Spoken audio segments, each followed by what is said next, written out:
Just realized you're printing something over there. What you printing back there? It's printing some plastic. I hear you there, Mr. Printing Plastic Guy. What's up, everybody? How are you guys, ladies, gentlemen, and those that are not very ladylike or gentlemanly like? Welcome one, welcome all. So, how y'all doing? I mean, I know you up your way. Y'all got a bunch of that white stuff on the ground. We got that Yeah. clear down here. It's been rainy, but it has been cooler. It is actually 72.3 in the shop, but that's because I've been running uh, the heat, of course, and I've been playing with the Monport. And the side effect, guys, for those of you that don't have a CW 5200, the side effect of that thing is if your shop's a little on the cool side, it'll warm it up for you over time. It does That, generate some. It does generate some heat. So yep. Yeah, a lot of these machines will. So, but these do put out some heat. yeah, I was doing a lot of testing with some acrylics and stuff, and I'm getting used to. I'm having to get used to that when it cuts on, when the compressor cuts on, because it almost sounds like a refrigerator or a Mm. little freezer or something powering up. So yeah, but it's actually maintained a pretty good temperature in here considering. Right now, it's 50 degrees Fahrenheit. Tonight, expect a low of 42 degrees. Yeah, see, so not. I mean, not terrible. It's not exactly. It's not exactly Minnesota, but hey, it's cooling off a little bit. Well, give it a couple days. They're talking some lows in the negative numbers here for us. More so up north, but we're gonna hit. We'll have some lows below zero here. Um, we're not going to get above freezing for I don't know when at this point. So, Oh, well, they're saying we what- might dip down below it, and it wasn't that cold today as much as it was just drizzly, and so like it drizzled rain most of the day today, and so I've been going back and forth between the house and the shop, and yeah, I got a little wet, so I broke out a hoodie to keep me from getting soaking wet. It absorbs the rain a little bit to keep you yeah, cool when you're out there because 50 degrees and getting rained on gotta be kind of cool. So I guess you guys know about the big white elephant in the room there. big white elephant gift. Yeah. The alien sale has arrived, and I will tell you, it is large. So far, so good. As with any new machine, I have found a few little hiccups and glitches, mostly in the software. So far, I haven't found any problem with the hardware anywhere, but the software still has some. There's some adjustments that needs to be made. Some just little aggravating things, mostly. So far, nothing that's affected the functionality of it. I have managed to confuse it and cause it to fail to do a couple of photos, but the software, the what it's doing with the photos is a little crazy. And so I think either it was just too much data for it to handle, or maybe there's one more firmware update that needs to be handled to do it. So let me roll over here and get my image. And my polyacrylic nozzle dripped on it and messed it up. This is polyacrylic. My nozzle kind of like spit on it right there. But yeah, I tried to get it off, but I can't. But yeah, this is just literally I just downloaded a little Christmas image off the internet and printed it on this little piece of MDF looking stuff that they sent with the machine. And it did a pretty good job. But I tried to do it like as big as a work area. Yeah, it didn't like that. It made it like 5 minutes, and then it said something about memory not capable to process or something other. I broke it. Interesting. But it breaks it down into layers. Like it almost does it like the way the software works is kind of weird. So like this one, I took a lot of the white space out of it because it actually has in the image to where you can remove the white area and like make it more of like a transparency. So I was playing with some of those settings when I caused it to hiccup But all in all, like I said, not terrible, not terrible. This is just some regular plywood. But yeah, lots of testing to be done, lots of playing with it to be done.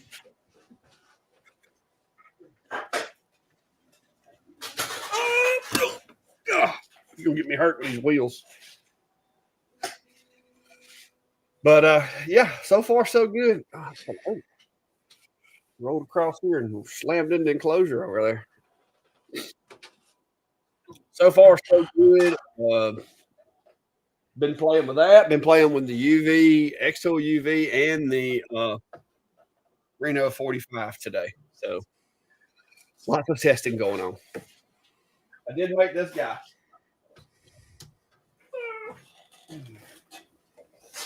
I did make this today. I just clear acrylic.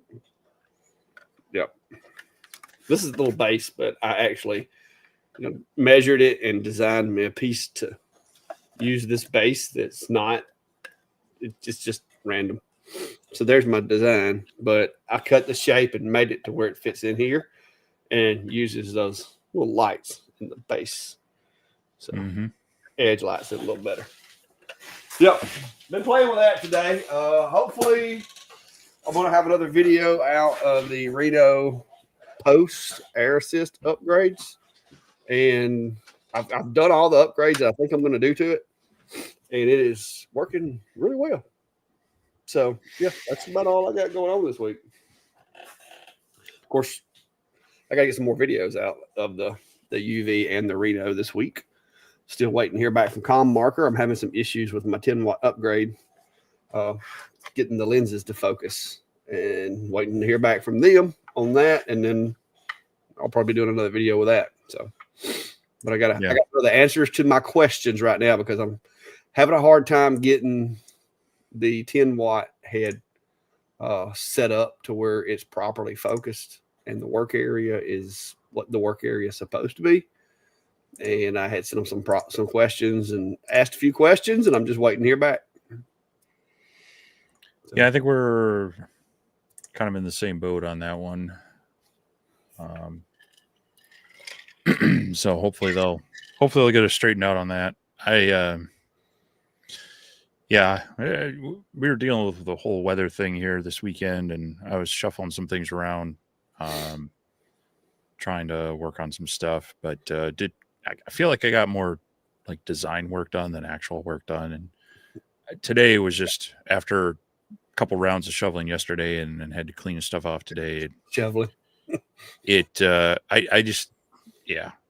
didn't feel like warming up the shop and sitting out there working on a couple things. And so kind of just spent the day inside doing more prep work for some projects. So yeah, it's I haven't been shoveling. I take that back. I did shovel some leaves, I guess you could say, like a whole bunch of freaking leaves and pine straw in my chicken pen.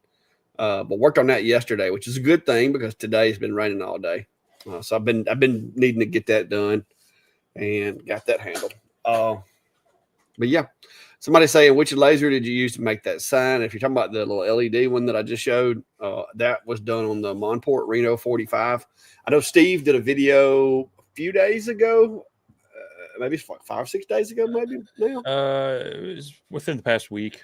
Yeah, about a week ago, Steve did a video where he was showing some things, tips and tricks with doing acrylics and so forth. And people always asked us on the lives, especially, where would be a good starting point for a basic, just like what I like to call a dumb laser, because the smart lasers sometimes aren't what they cracked up to be. Just an XYZ, easy to operate, light burn compatible CO2 machine. And I started out with a M40, which is the K40 version from Monport, and it kind of worked, but it didn't kind of work. You know what I mean? So when Monport come out with this guy, the Reno 45, they got several different derivatives of it. You get the 45, the 45 Pro, and the 45 Pro Vision. I've got the Monport 45 Pro Vision, which you take the camera off of it, it's a Monport Reno 45 Pro. And it's turned out to be a really good, like, small work area CO2 laser. I like it. It's simple. It works. I got the chiller with it and everything. I did a video on it a few weeks ago, so I'm wanting to try to run that thing through the paces and show you guys that if you're wanting to work with acrylics and you're just wanting to do small stuff with acrylics, and you don't want to spend $3,000-$4,000 on a desktop CO2, this is an option. I mean, you could buy the machine, run it on a bucket, for water instead of getting a chiller, and then, maybe then progress, get you a chiller later on, whatever the case may be. But even with the chiller, it's an affordable CO2 laser that so far works surprisingly well with some minor upgrades. I do recommend some minor upgrades. Acrylics, it wasn't as bad, but I'm getting a lot cleaner results, less gas off with my new air assist setup as what I was getting before. As far as like, if you watch Steve's video, you know about the gas that kind of stains the surface of the material. I'm getting less of that with my new air assist setup, I think, than what I did before. It's a balance, but yeah, so far so good. Let me go grab them pieces. I got some pieces over here.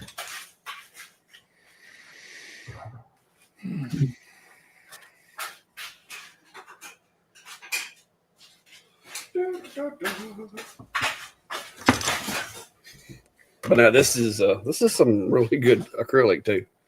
I got it from I think this came from Johnson's Plastics. So yeah, but doing a really good job. So I've been playing around with that a lot today. And then there's my engraving, but there's no staining whatsoever on the acrylics. I think a lot of that too may have to do with some of the acrylics. They use a different chemical or something. I don't know, because this stuff doesn't seem to do it at all. But yeah, so there you go. And I pulled a Steve and left the little squares on there so you could see which ones didn't cut all the way through. the little car paper. But yeah, it's good stuff. It's fun.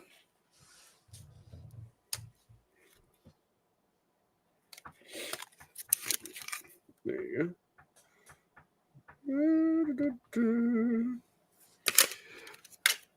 All right, we can put this back. Anna Lambert. Sharon's asking, does the S1 have a timed cutoff for the past 2 nights? Mine has disconnected itself from the computer and won't let me connect it back. Next morning, it's working just fine. First thing I'd check is your power settings. Even desktop computers, Windows likes to push out, power saving features, and it will turn off devices that it thinks is no longer in use, which can include your USB ports. So I would check that first. Other than that, I would see if if you're using a different cable than came with it, if it's like really long, it might be too much for it. You might need to go with a powered hub, or you might just have a bad USB cable. That can happen as well. But they shouldn't time out. They shouldn't go to sleep. The laser itself shouldn't. It's probably more likely on the computer's side. Yeah, I'm assuming she's talking about the X-Tool S1. And secondly, if you're not running it on Wi-Fi, if you have Wi-Fi, I would recommend it, because the S1, any of the X-Tool products, I had some issues with my P2, but now I had an early model P2. But other than that, all of the X-Tool products work great over Wi-Fi. If you have decent Wi-Fi. Now, not always Wi-Fi is created equal. Yeah, I've had this. I would say that if you can go into your if you know how, go into your router and try to reserve the IP that it gets on, then connect it up into X-Tool Studio. It's happier when it doesn't have to reconnect to it when it tries to look for it on the last IP that it was found. And if you power it off and let it sit for a while, come back on, then your software is going to be a little confused. You might have to reconnect it. But yeah, I run my S1 that way. I've been running the P3 that way. Trying to think, there was one device. I don't remember if it was the F1 Ultra There was one that seemed like it was a little flakier than the others, but I think even that one lately I've had pretty good luck on. So those are the ones that I will run on Wi-Fi, Yeah. as opposed to USB. The P2 is the only X tool that I've ever had that Yeah, like maybe that was it. it would like intermittently disconnect and reconnect, and there was no rhyme or reason. I tried everything. I tried 2.4. I tried 5 gigahertz. I tried fixed IP. I tried like pinholes. I tried direct routing on my router. I tried everything, and it was just like it was almost like it had a loose connection somewhere because there was no rhyme or reason to when it would do it. But yeah, like the F2 Ultra, like I plugged it up over here when I was doing my initial testing, and then when I moved it over there and set it up on that side of the room, like I haven't used a USB cable since. Like it runs on Wi-Fi, great. I love it. And I'll tell you another one that now that I figured out what the problem was with the drivers on it, this thing right here works good on Wi-Fi. I've moved it around and disconnected the cables and all that.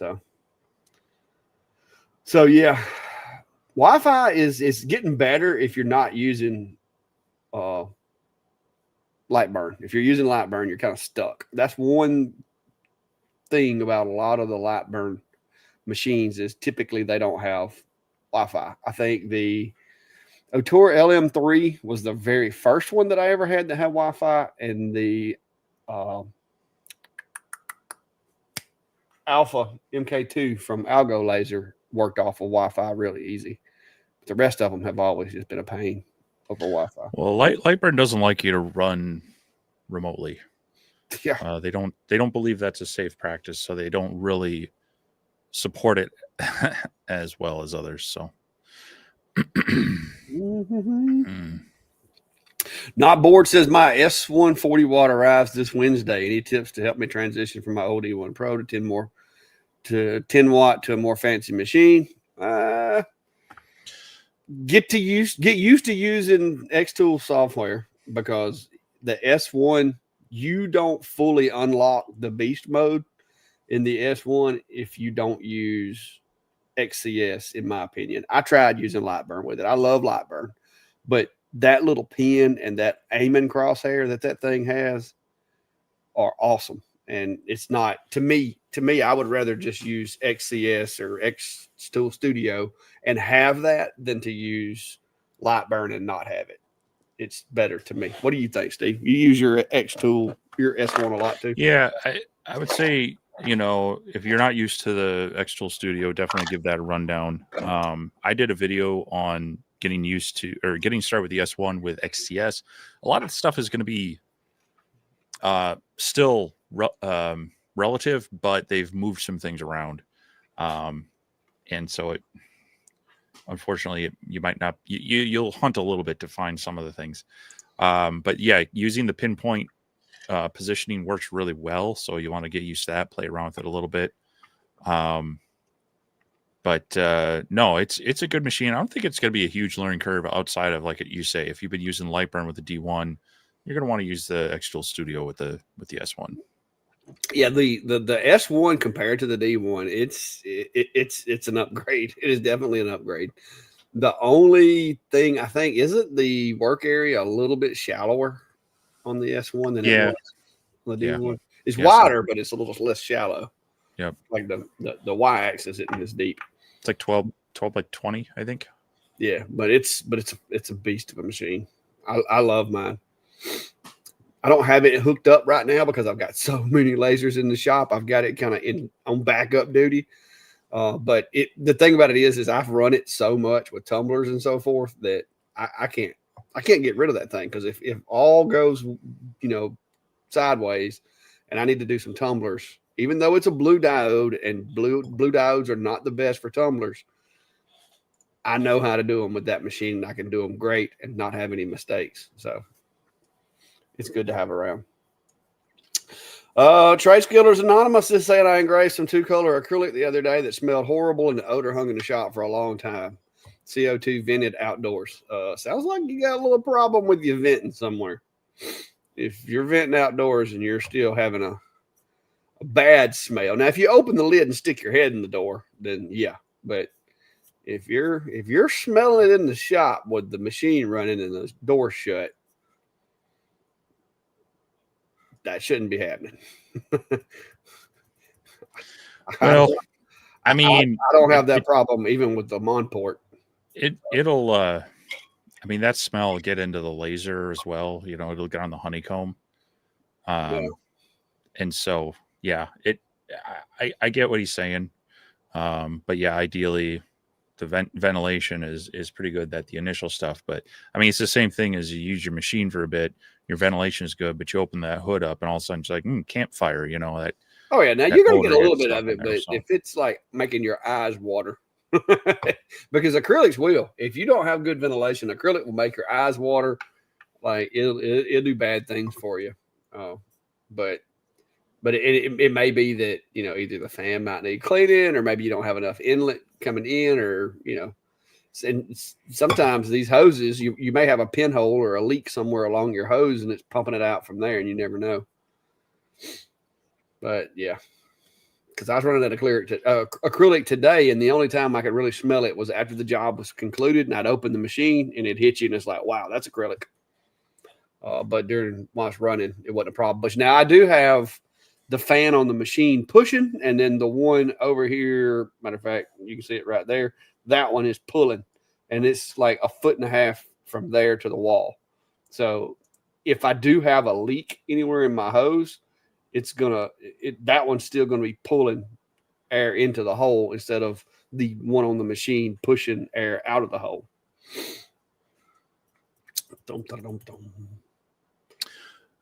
Sandy's saying right now I'm trying to cut an order for some tags. My tag is cutting out before my fill and light burn. Fill is first. You do want to double check your optimization settings. So if you have line and fill set up, even if you move fill up, you do want to come into your optimization settings. You want to make sure that order by layer is on top. If you have order by group or priority up above that, it could throw it off. So you want to make sure that I always make sure that layer is up on top there. And then you want to make sure your layers are in that order. Because if you have the fill down second, it's definitely going to cut first and then do the fill second. So if you check those, that should correct that issue for you. Yep. That's what I was going to recommend. Because you can actually prioritize by like the properties or whatever. Yeah, double check in that optimization window that cut by layer is up on top. If it's not, something else is taking precedence to bump that other one up. So yeah. Jared Lyons asking, is OhmTech K40 a viable option just for simple acrylic jobs, or which budget CO2 would you suggest? It's viable, but you're limited in your working area. It's basically like a by 8.5 by 12, like a sheet of typing paper. Yeah. And it depends on the version. Some of the newer ones have come with better air assist. Some of them didn't have an air assist out of the gate. Some of them have better air assists, and they don't always have a lifting bed. So adjusting your focus, they're kind of dialed in for 1/8 material. So yes, they'll work, but you might find yourself wanting to do more mods to it. Now I don't have any experience with the base Reno model, but that one's only, I think, right around $1,000. And their newest versions of that do work with the core version of Lightburn. Basically the difference there is also it's a little bit slower top speed, which it's like 500 millimeters a second versus 600. You're not going to use the 600 even on the Reno 60 or 45 Pro. So you're not really missing out anything there. There's going to be some I don't know that the controller allows you to add the aftermarket air because I haven't looked at it. I don't know that has, I haven't looked at that controller, things like that. But it would also do okay, and it's probably not going to be a whole lot more than the M40 K40 style. So it's just something I would maybe take a look at. But yes, it will work, but it's going to have some limitations. Yeah. Yeah, like I said, I had the Monport, the M40, which is the same exact machine. And the biggest thing that I had the problem with is, like you said, you couldn't adjust the focus for anything other than 3mm material. I mean, because everything was fixed in it. The bed was fixed. It had this weird little clamping bed thing in the bottom. And you just couldn't do anything like 1/4 inch material even. It would kind of halfway work with 1/4 inch material because you're basically, your focus is dropped into the material. But, if you wanted to do like a cutting board that was 3/4 of an inch thick, you couldn't because the bed would not allow you to put that in there. So that's one thing that the Reno definitely has that the K40s and stuff like that don't have is the ability to do, a 1 inch, 2 inch, 3 inch thick material in the laser. So that's something that you're not going to get with the M40 without taking the bed out of it and putting the jack in it like I did, which worked, but you got to take a brand new machine and just gut it. So, yeah. Kevin's asking, have either of you tried to run the Reno on Wi-Fi? I have not. I tried connecting it. It's more of a WAP mode, like it's an ad hoc mode. It's not an infrastructure mode. Yeah, and where I have it, my laptop goes right next to it anyway, so unless it's fairly easy where I can connect the device to my wireless network and their software supports it really well, I'll be honest, I don't try. I don't worry about it.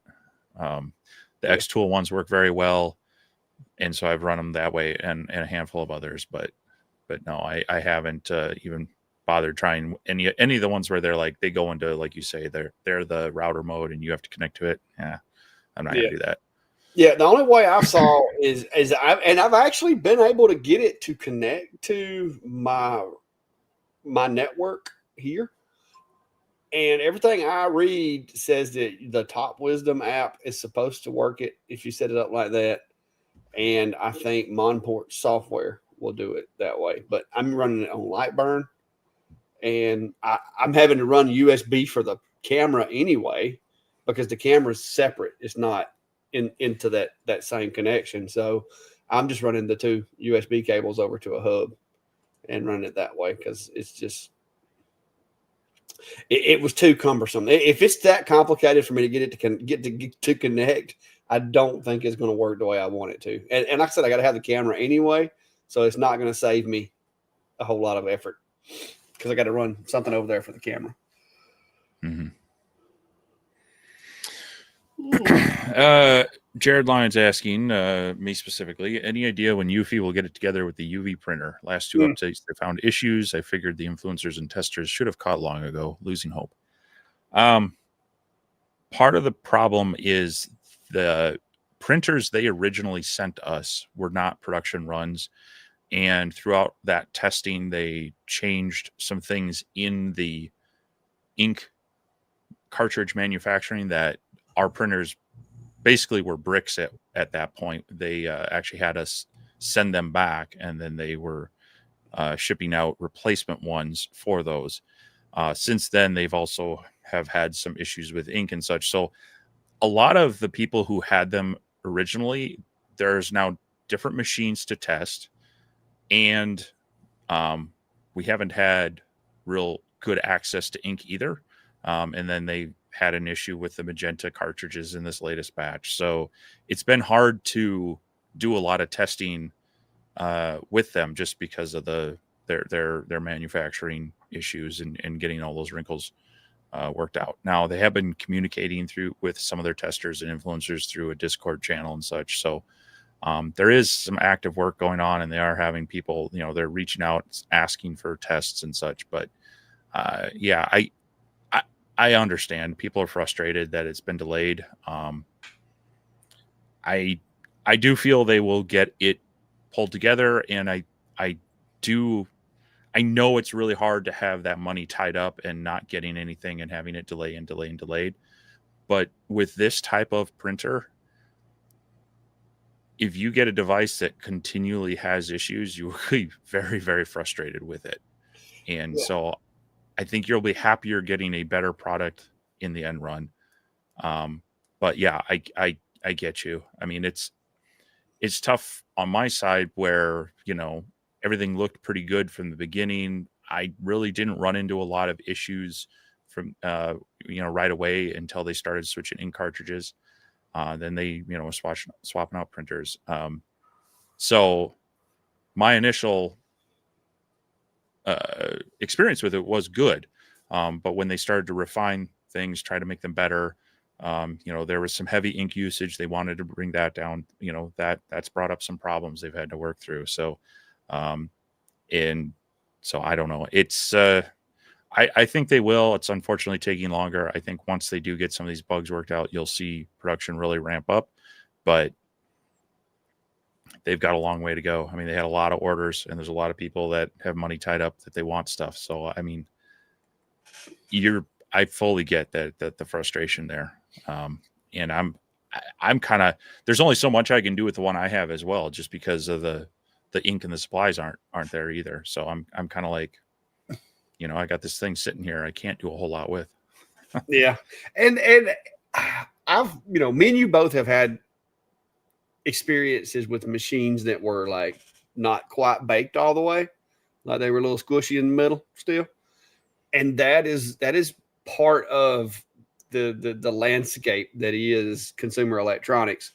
It's a race a lot of times for these folks to get stuff out. And once they announce it, they want to push it out and build up the hype and all that. And that's great. But then like with this one, like I said, if they hadn't have changed some things trying to make it better, they wouldn't have broken the things that they broke. Because that's what happened is they redesigned it to make some changes and caused a couple of issues in the process. Now, on one hand, I'm glad that they are postponing it instead of just shoved it out to the market and saying, hey, deal with it. That is good because I have seen companies just shove things out onto the market and just say, whatever happens, happens. Just don't answer the phones for the next 6 months, guys, So it's good that they're addressing it, but it does kind of suck because everybody was pumped. They built this machine up. They did all the advertising, probably one of the biggest Kickstarters in recent memory.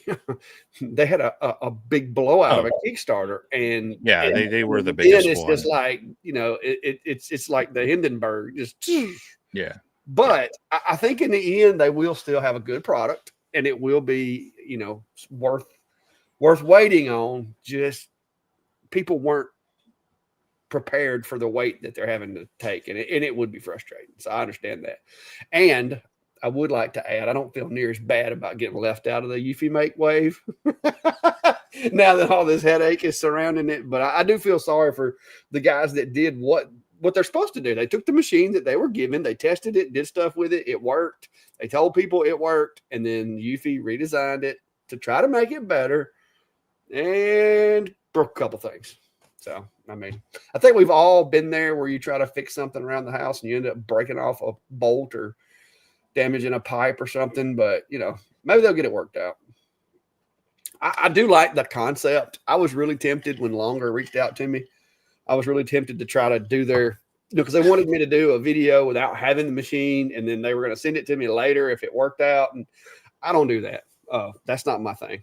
If you want me to test the machine, send it to me and I'll test it. If you're scared to send it to me, then I don't want to advertise it for you. I mean, that's just the way I am.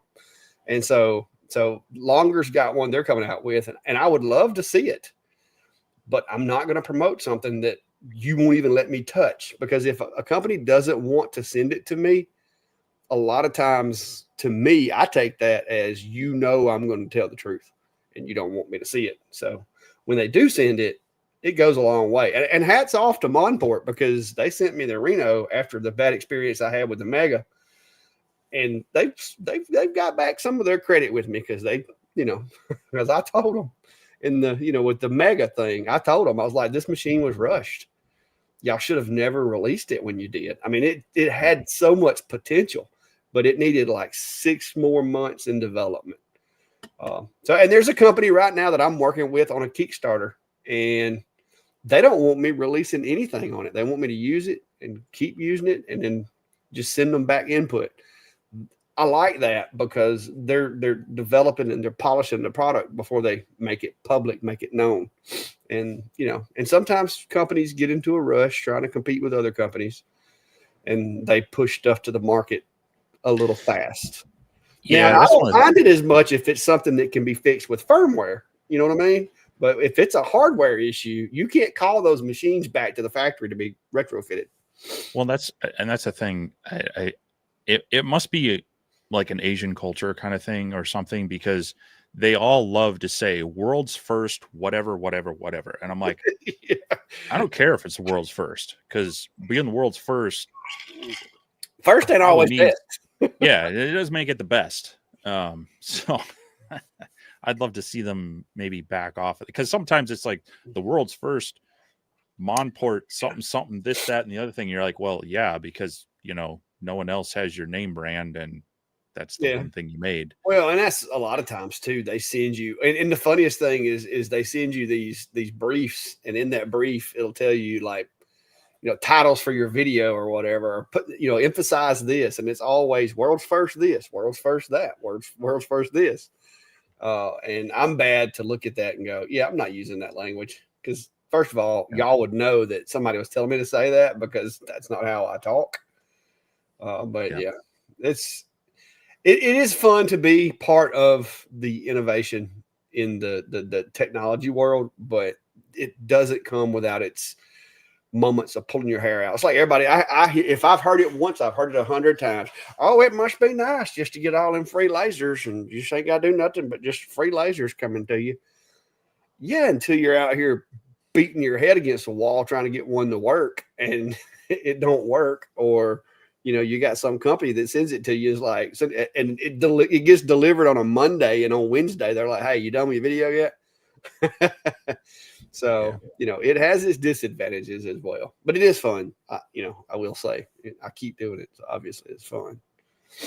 It's not always fun. There's been a couple of machines that I wish I could go back and say no to. So Ron saying he just got F2 UV today and got to run to the Dollar Tree for some glass. Hey, that's a good place to get it. Like $1.25, you can get some cool little test materials. Yeah, you can get it. So grab the check their picture frame area. It's real thin glass, but it's good for running material tests on, because it's nice and flat and it's super cheap. But yeah, they've got like square cups for like, drinking, I guess. I'd stay away from the curved stuff. If it's too curved, you're gonna go nuts. Get more things that are flat first. Yeah, curved glass, especially on a rotary, is more of an advanced project. Yeah, I stepped off in one the other day, and I went ahead and did it just to show that it could be done, but it was not easy. It took like 4 passes. But the other thing, apparently those are shipping already. Yeah, the UVs. Yeah, they've been getting those out there.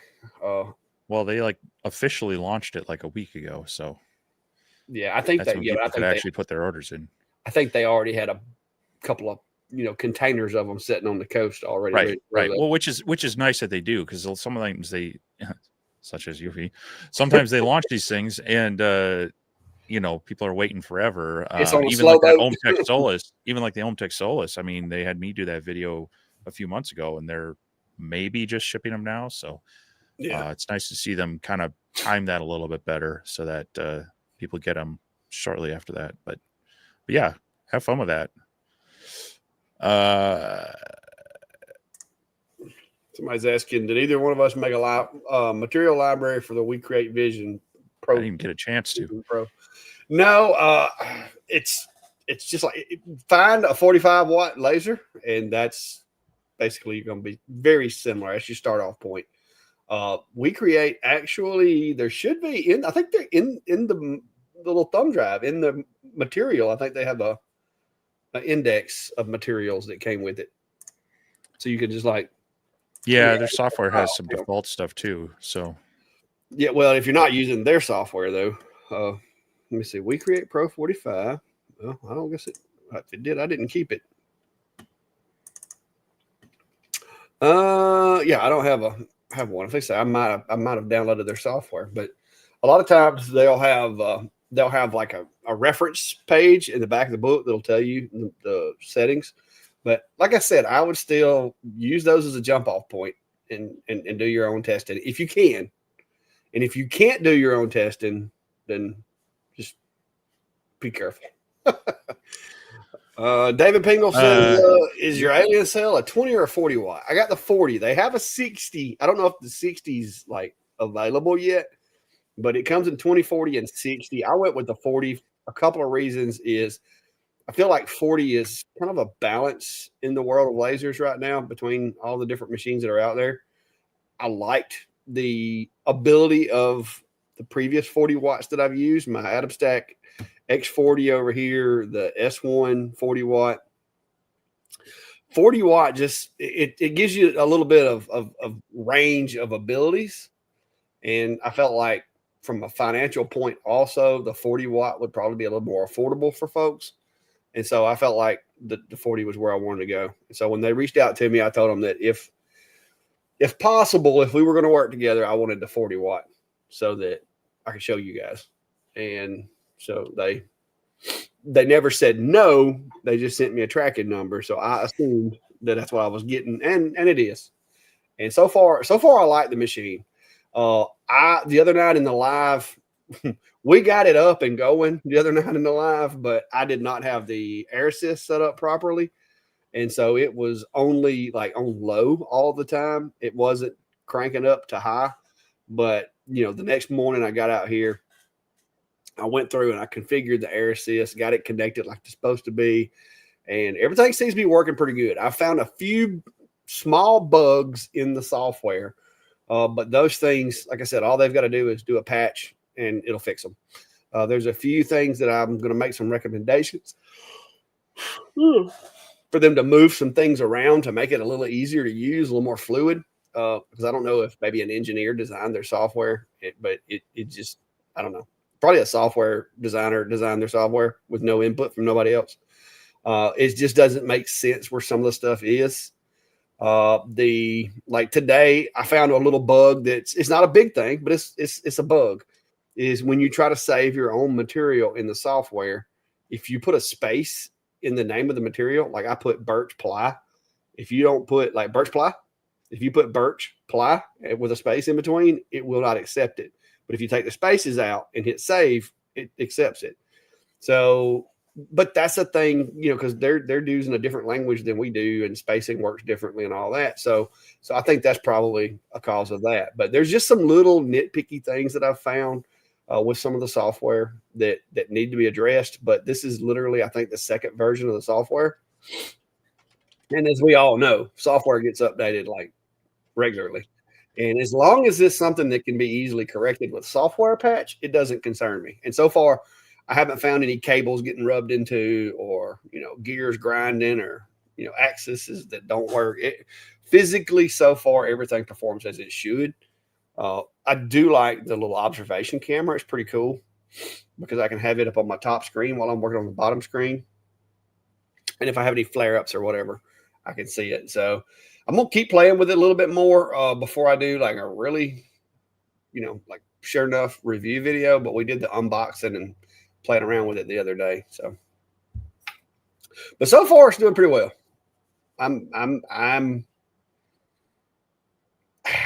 going to sit here and say it's the best thing since sliced bread. I'm not that confident yet, but they have done a decent job from what I can see. There's still a few things that I want to test and I want to try out and see, but so far it's not a bad machine at all. The work area is massive for an enclosed diode.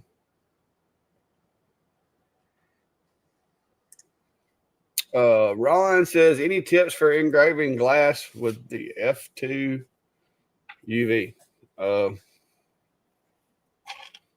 Their glass settings mostly worked. I think I turned the LPI up a little bit because I didn't like the results I was getting, but it's going to depend on your glass as well.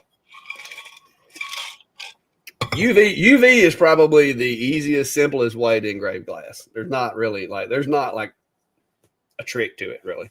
You do want it to be focused with glass more so than like with CO2s and blue diodes. You had to defocus them a little bit. With UV, you want it as focused as you can get it to get consistent engraving. I'm gonna check you on that. I would say CO2 is easier to get an effect on glass. I think you get a better result with UV, but it is touchier as far as focus and quality. Yeah. So well, yeah, UV you can get an effect of like completely breaking your glass if you're not careful. Well, and if you're off a little bit, you get nothing. Yeah. It'll pass through it. So I mean, I think just it gets a better quality when you get it all right, but I think it's a little pickier. Yeah, UV is kind of like 220 grit, whereas CO2 is like 80 grit. As far as the finish, to me, it's like there's the finish that you get, the look of the engraving is totally it's a different level with the UV, but it is very, very sensitive to focus. Yeah, and that's where a lot of people get thrown off is they struggle with it because especially if you even have a slight curve, it'll be really nice in the center and it'll just taper off. So yeah, it'll get patchy towards the part where it's not focused. North Alabama says, any advice on the new F2 doing tumblers? First time user, new machine will be here next week. The process is the same mostly as with the F1. I mean, it's not going to be that big of a difference. The F2, I haven't done any on it yet. Depends on which rotary you have. Also, because the new rotary screws to the bed, which I love, whereas the old one didn't. But, without a jig or some modifications. A lot of folks getting F2s in. Mark's asking David, how long have you been able to successfully run USB cables? My computer and laser are a ways across the shop from one another. I got a 20-footer, 25-footer that runs up this wall, over, and then down to that hub. But that's a powered hub on the other end of it. That's the big thing is you need a kind of like power lines where they have a step up every now and then. You kind of need like a power source at the other end of it to make sure you don't get low voltage or anything.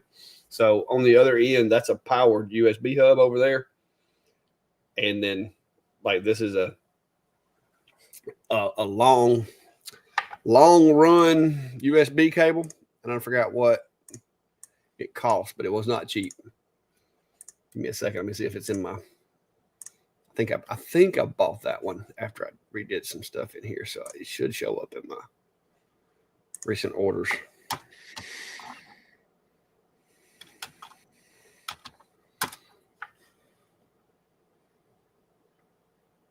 It was a 12-foot back in 2023. That ain't it though.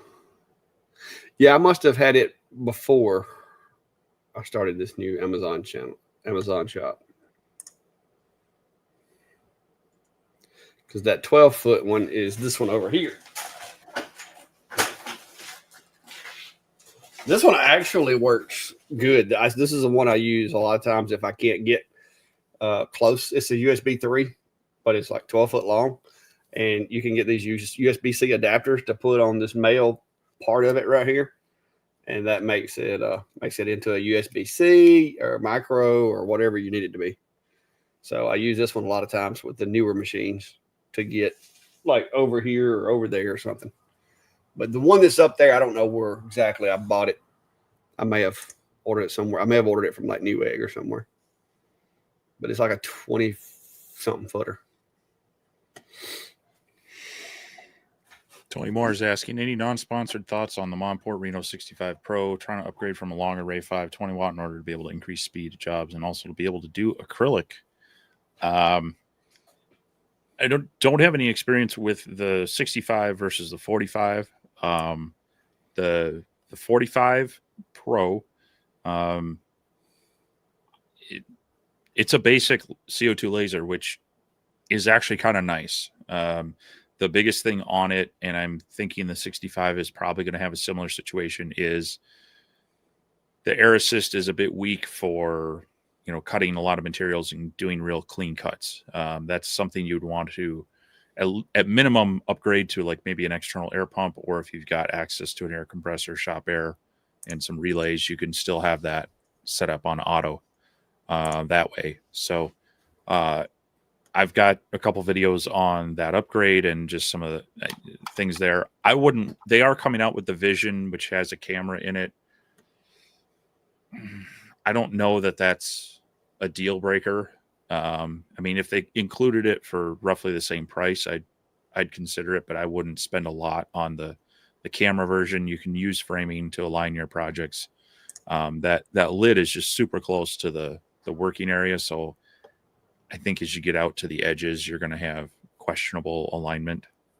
And I, in general, rarely. I mean, they're great for kind of spot checking, dropping a piece into some material, but getting it perfectly aligned on an item, I'd never do it that way. I'll set up an alignment jig or something. So, but I've been fairly happy as long as you kind of go into it understanding it is a bit of a no frills laser, which is nice because there are fewer things to break. Things work kind of the way you expect. And you might need to do some minor updates to it, primarily the one with the air assist. Yep.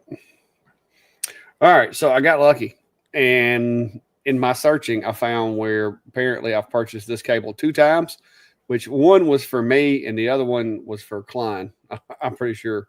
But this is a 25-foot USB 3 cable. This is the one that powers that USB hub that's right over my shoulder, and I'll drop a link to that. But you can see here, purchased 2 times. The last time I purchased it was December 24th of 2023. So there you go. And I may have run another one over there. I don't remember, but I've purchased twice. So there you go. But I've got one that comes out right there on that hub, and I had to have a long one to go up over the ceiling and then back down. Santa's Laser Engraving is asking, ordered the FlashForge 85X yesterday. Been reading that 3D file made for bamboo will need to be revised. Advice on what changes are usually done.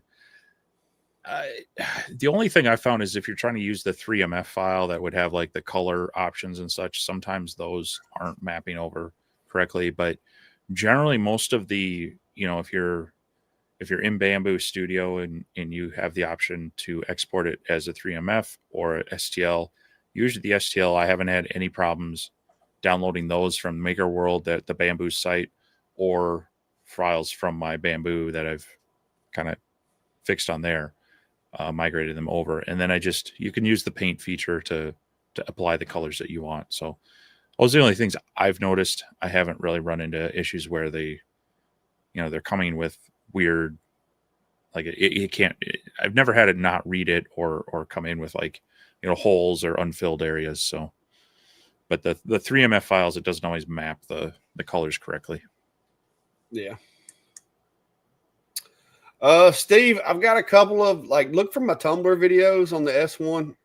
I kind of show you what I did. It's nothing. It's not rocket science. It's literally some laser cut brackets that I basically set the machine on the table, marked where the brackets needed to be, and then moved the machine, screwed them to the table, and then set the machine back down. And it just keeps it from moving. It's not hard. So.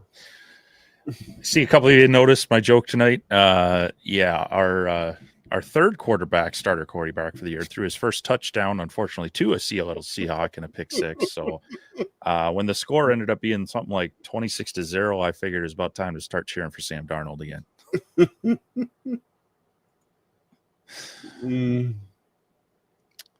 Think we're kind of done this year at the Vikings. I mean, still a fan, but we're not.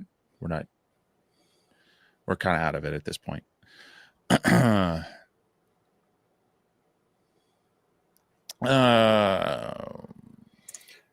Dwayne Miles says, am I reading this correctly? Have people received their F2 UV? Mine hasn't even shipped yet. That's what somebody said a while ago, is they've already received theirs. And it may be depending on where you are in the world and how many of them got ordered like as soon as they dropped them, because I do know that when they had their live that night, there was a bunch of them got ordered that night. So I don't know. And I will tell you too, sometimes the shipping information will get to you like about the same time the machine does. I have had that happen a lot lately. David is the world's first retired law enforcement to run a successful laser business out of a shack. There you go. You're the world's first. And that's exactly what we're talking about there. I mean, sure, I guess maybe. Yeah, they they say that. Yeah, they kill me with some of the stuff they come up with. I think they've got like some guy that works for these companies that they're like, this guy's real smart. What do you think we should call the videos, or what do you think we should do? You know what I mean? It's just, and then they come out with this stuff, and they're just like, oh yes, world's first, world's first, world's first. And I'm like, how did they? No, it's not. Like, what really kills me is when they're like, it's world's first blue diode IR laser, and me and Steve are both sitting there looking at each other like, no, it's not. We've had two other ones already. You know, so but you never know. I guess I see thumbnails a lot of times, and it's like, you know, do this with this, and it's like, no, you can't. No, you're not. You're not doing that. So I guess it works. It sells their product, and that's what they're after. But I'm not like that. Speaking of Vikings, we got Bearded Viking in the chat tonight. Good to see you here. He's got a pretty fun channel. If you want a lot of ideas on general woodworking projects that you can sell at crafts fairs and such with minimal tools, definitely check his channel out as well. And yeah, he seems to have a lot of fun over there. Yeah, I watch a lot of his videos. Yeah. He has a lot of fun. I try to get him to do more laser stuff, but he does it. He sticks with his other traditional tools, which, you know, I mean, I got them. I work them in. You know, I use them with the other stuff. So, yep. But thanks for stopping by there, sir. Ivids is asking, just got the Omni X 12 watt, having trouble using the R5 multi-roller chuck with light burn. Would you be able to share settings just so it'll run correctly? Haven't gotten the R5 multi-roller chuck. And I haven't, I'm still getting the Omni X 12 upgrade dialed in just with their base software. I haven't hooked it up with Lightburn yet. I do have the R5 rotary. That's what I got. As I get to it, yeah, hopefully I'll be able to share some tips on getting that set up. I did play around with it a bit on the Omni 1 and had to do a little bit of calibration to get everything working right. But I know it worked okay there. But I haven't tried with the Omni X. Yeah, I've used my chuck with the Omni 1, but I haven't with Omni X yet. Mostly because they had that new one that they were advertising. I was going to wait and get it because it looks a little more, you know, what I'm used to. Did you ever get? He's also asking, are they? Not sure which. Getting the. I don't know that they've shared any sort of like command. Yeah, I haven't. I had one of somebody had messaged me about it, asked me about it, and I have emailed CommMarker, my salesperson. You know how that goes. And I haven't gotten a response back, but one of my followers had reached out to Lightburn, and Lightburn said that they're still working on compatibility with the rotary and the slide bed, because somebody had messaged me about slide bed today and the autofocus, that they're working on getting those incorporated. I sent an email end of last week because I'm having some problems. Mine and Steve's machines are not the machines that you guys are getting. Like ours were like pre-production machines, and the new 10-watt module has to have special adapters, and it's a whole big mess. I wish they'd have just sent me a machine like you guys are going to have for, you know, for my purposes of testing the machine and helping people fix stuff. But I'm still having some issues getting the lens calibration to work right. Cause like when I got it set up, if I made a 5 millimeter square and then I engraved it, it would be like a 10 millimeter square. So I had to do some calibration. That's simple enough to do in Lightburn, but it's a little more challenging for me in their software. And I don't know if they fixed that yet or not, but they're supposed to be emailing me back. I just checked my email to make sure they hadn't responded in case they were watching. And I haven't got a response from CommMarker on that. But I did ask them to give me the command that is needed to trigger an autofocus on the machine so that I could create a macro, whatever you want to call it, in Lightburn to do it.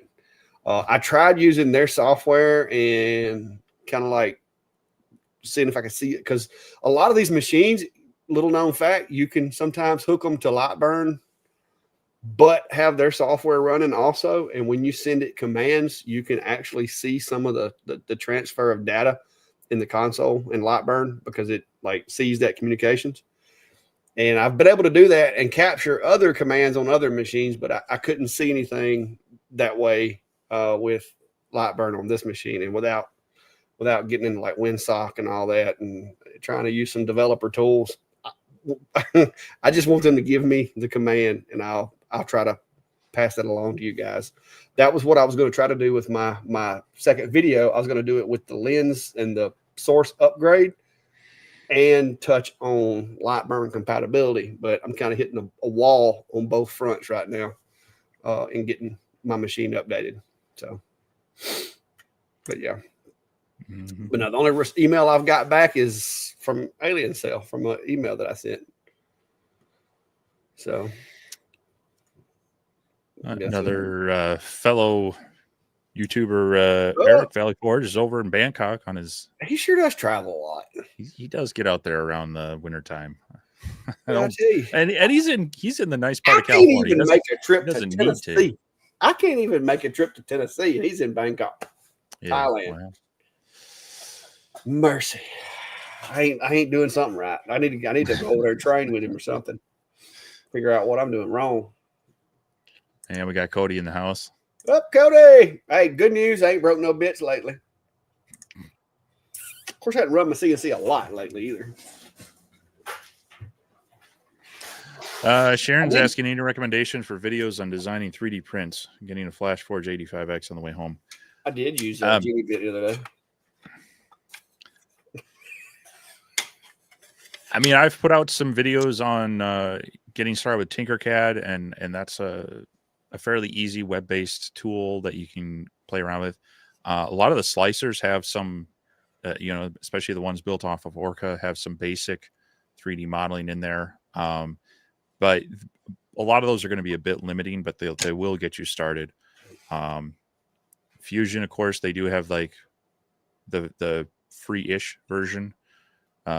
It's very, very complex, but it will have basically any function that you'll ever need down the road for 3D modeling. So, but I would just start out with some more basic things. Check out Tinkercad. There's what's the other one? There's another one that I always mean to play with, but I haven't. Anyway, if you're getting just started out with 3D printing, though, I would grab some sample files from the online sharing sites and just really get going with dialing in how your printer works. Get that going first. Laser Lab. Yes, Onshape. That's the one. But really kind of learn how the printer works with some filament on a few different designs. There, some different calibration type things you can run, from little calibration cubes like this to other things, and then just download some of the others that are out there to really get the process of printing down first, and then you can start playing around with maybe modifying other people's files. Take some useful tool like a vent adapter and try to scale it down or up for your needs, things like that, and go from there. Yep. Cat is manufactured. Cody said he's digging the hoodie. Black threw him off for a second. Yeah, this is some of my older stuff, believe it or not. I just don't wear it a lot because typically I'm not cool, but like today with it raining and everything, I kept getting wet. But yeah, this is some of my old. This is my old Clactical stuff that I had for a while, and I swapped over to a local maker, and I don't get these anymore. You never know though. Maybe they can come back one day.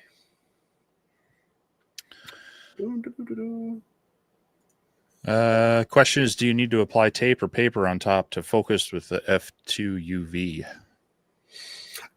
I haven't seen any situations to where I had to, but now I like to go. I go over and make sure my red and blue dots are touching. That is the one thing that I will say thank you to X-Tool for sure. Is thank you for a framing laser on a UV. Thank you for that. I really appreciate that. It's nice to have. But I haven't had any problems. Maybe with it uses LiDAR, so I wouldn't think the glass would be a problem for it. I haven't had any problems where I've had to do anything but hit the autofocus button. But now I do make it a habit, like I said, when I look in there to make sure that those dots are touching on where this engrave is going to go. So.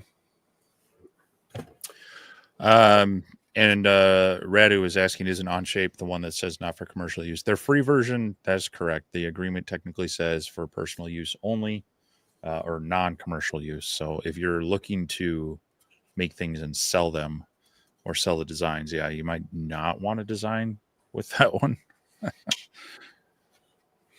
Yeah, but and then they do have some paid tiers, but they get a little spendy quick. Yeah, engrave that with the UV. And this is a useless file that I designed because there are times where I get tired of playing with some of these new lasers and I've got jobs running on them and I just want to create something. I just want to make something. And so that's what this was. I was waiting on machines to do with the thing that they do. And so I played with the other machines and I made this cool little thing to assist me when I go grocery shopping. I can like hook all the bags on here and carry them. And so I made this one out of using the lasers. This is 2 pieces of 1/4-inch plywood glued together. It's pre-finished ply, so it didn't need to be sanded or anything like that. I took that file and I dropped it over into Fusion and extruded it and made it into a 3D print file, which I printed on my Bamboo Labs A1 and engraved with the F2 Ultra. And so that Cody wouldn't get left out, I had some scrap 3/4-inch ply laying around and I dropped in a Jenny bit and used that same SVG file to cut one out on the CNC out of some 3/4-inch birch ply. And so I had one project made 3 different ways. And that may end up being a video. I did do some B-roll on it, but it was more or less just me doing something while the machines were working. Because like my brain sometimes has to shift back into maker mode to keep from going crazy. Because sometimes these machines just like make you want to, like, I don't know, do something different. But yeah, one project, 3 different ways. So Thad's asking, any way to, no, that's not going to show it. Any way to change light burn material test orientation so it's to the bottom left rather than center? You can't do it by default, but you can change the position. So let me just get this up there because it's a different window. Didn't want to share before. There we go. So you come into your material test generator. You can adjust your Y center and your X center, and that will change where on the overall position of your working area it's going to run. So depending on where your origin is at, that's either going to be, it's not going to be 0, 0 because this is the center of the whole thing. So it's going to depend on the size of your grid. So you can adjust that and then hit the frame button, get it to where you want, and then you can run it. And so it doesn't have to be dead center. So like if you've got a bigger sheet of material and you want to work it off to the corner, upper corner, lower corner, whichever, you got to adjust these 2 options and then it'll tell the laser to go that area to do it. But unfortunately it always defaults to the center. Or before you start your material test, you can convert your machine over to current position or user origin or whatever.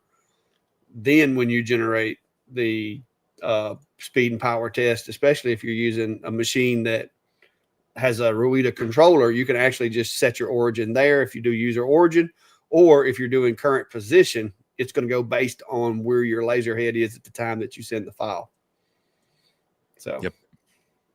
But like if you're used to working in absolute coordinates, you always got to remember to flip those back and forth too. So, because otherwise, the next time you go to run your job that you didn't realize, it'll go crash your head. Yeah, you got to pay attention to where the green dot is in Lightburn if you start messing with that a lot, because with the Reno 45, I prefer user origin with it because it's just so easy to set the job up that way instead of trying to do absolute. But if you've got a machine like the Atom Stacks and stuff like that, that's not as easy to manipulate it into a certain position, it's easier to just run, absolute coordinates. Let's see what we got. Corey, I played around with it a little bit the past couple of days. It doesn't have an exposure adjustment, which is another one of those little quirky things that I think needs to be fixed in their software. I set the lights today. I set the lights all the way down to low, thinking that maybe the iris was closing because the lights were too bright. I've turned the lights off. Like, it's for some reason it's defaulted to that particular exposure, and you can't change it, or at least I can't figure out how to change it. So that's on my punch list of things that I want to recommend to them that they adjust in the software, is to give a little more customization as far as the exposure of that overhead camera. But they are using two cameras being stitched together. So I don't know if that's something that they can do, because I think there's a possibility that those little barcode things that are in the corner of the work area, I think it's adjusting the resolution based on those so that it can see them, and you're just getting the leftovers, because the live view camera is well lit, but the overhead camera is just really, really dark. And like I said, that may be version 3 of the software. They may fix that. But I do wish I could make it, have a little better appearance. But so far, I can't find anywhere to do it.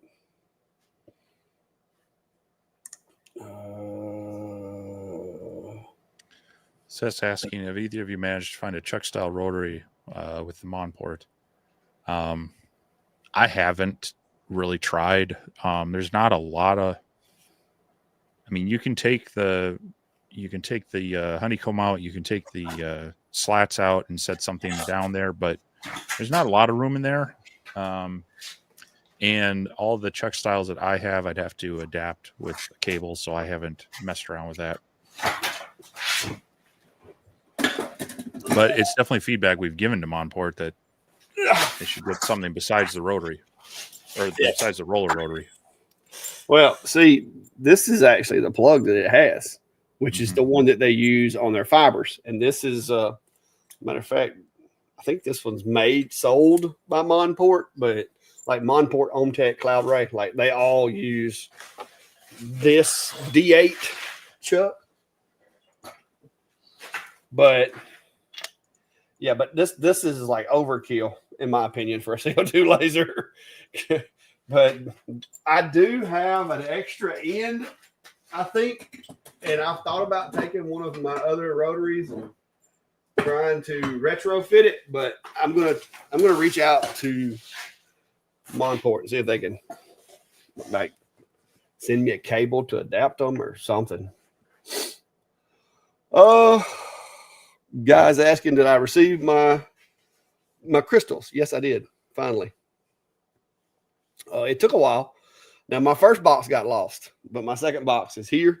And it's over there on the table beside my router. You see all them crystals piled up. I got like 3 boxes of crystal stuff over there. So And that was because I knew I had the X tool coming and I had the 10-watt coming for the Omni. And since I've had some calibration issues, like I said, I've hit the brakes on my Omni 10-watt upgrade currently. So We also got Rich out in the chat. Says, howdy, boys and girls. Rich, hope you're doing better. yeah, had a little bit of a scare. Never liked seeing people down, especially around the holidays, but hopefully you're doing better. Glad to see you popping in, at least here to say hi. Yeah. But no, David Allen, I've actually got some orange hoodies. Luckily for me, Tractor Supply sells high-vis orange hoodies. And I have the X-Tool screen printer. And I've already made the screens for the hoodies. So I've actually got a couple of orange ones. This is an older black one that I had, and I just decided to wear it today.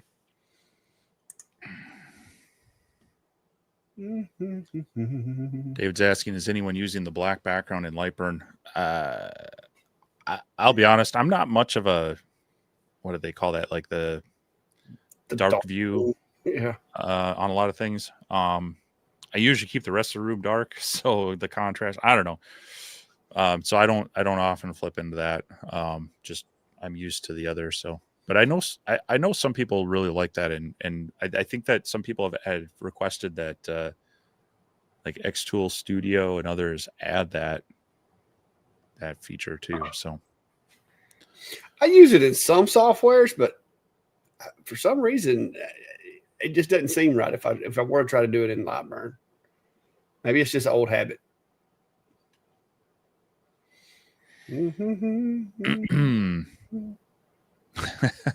Rich says his wife says he has 3 lives left. Well, use them sparingly. Yeah, that's no good. I spent enough time the past couple of years in hospitals that I just don't like being in the hospital no more at all. Oh, by the way, good time to mention it. Where are we at? About an hour and 17. Good time to mention it. We are going to be traveling to Vegas again in January for CES. Steve and I both. It's coming up fast. So if you're in the Vegas area, or if you're going to be in Vegas the week of CES, let us know. And because, if we're going to be in town and you live nearby, we will definitely be eating while we're there.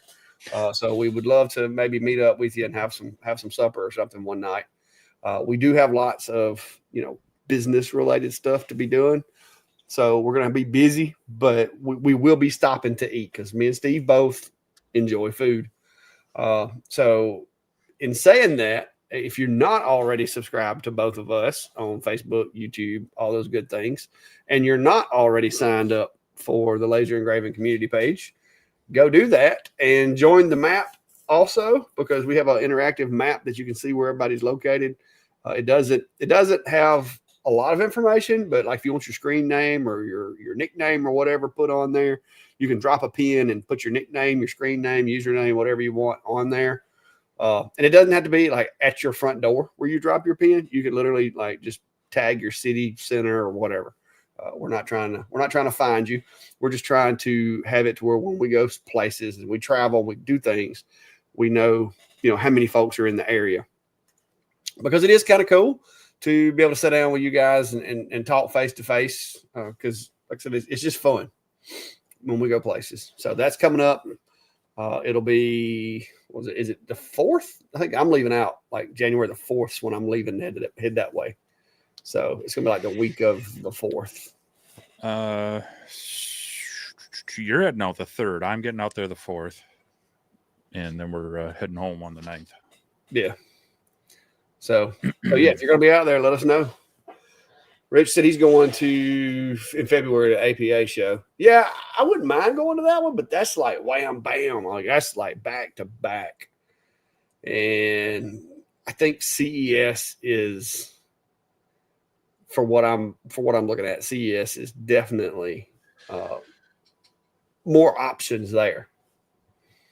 Yeah, I mean, I think for both of us, it ticks more boxes. I mean, like for you with your second channel and your lifestyle stuff and kind of branching out, you got more opportunities. So me, with my IT background at work and technology, I kind of that's how I kind of convinced work to let me go, which because this is like right around semester startup, so they're like, "Do you really have to be gone?" And Yeah.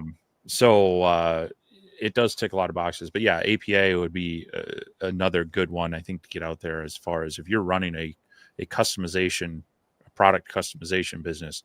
That's definitely a good show to attend as well. But there's also the past 3 years it's been called the Next Level Laser Yeah, I've got Conference. my crosshairs on that one. The only thing is that and was it IWA or whatever Yeah, in IWF. Atlanta are like the same time. Yeah, so that's the third week in August, which is also the week of a semester startup. But they're transitioning that conference to be more inclusive. They're calling it the Next Level Maker Conference, I believe, going forward, because they're wanting to. They have a lot more interest from 3D printing companies, CNC routing companies, and such. It's going to be back in Texas next year. I don't know if they will move from that spot ever, but it's like I say, third week of August.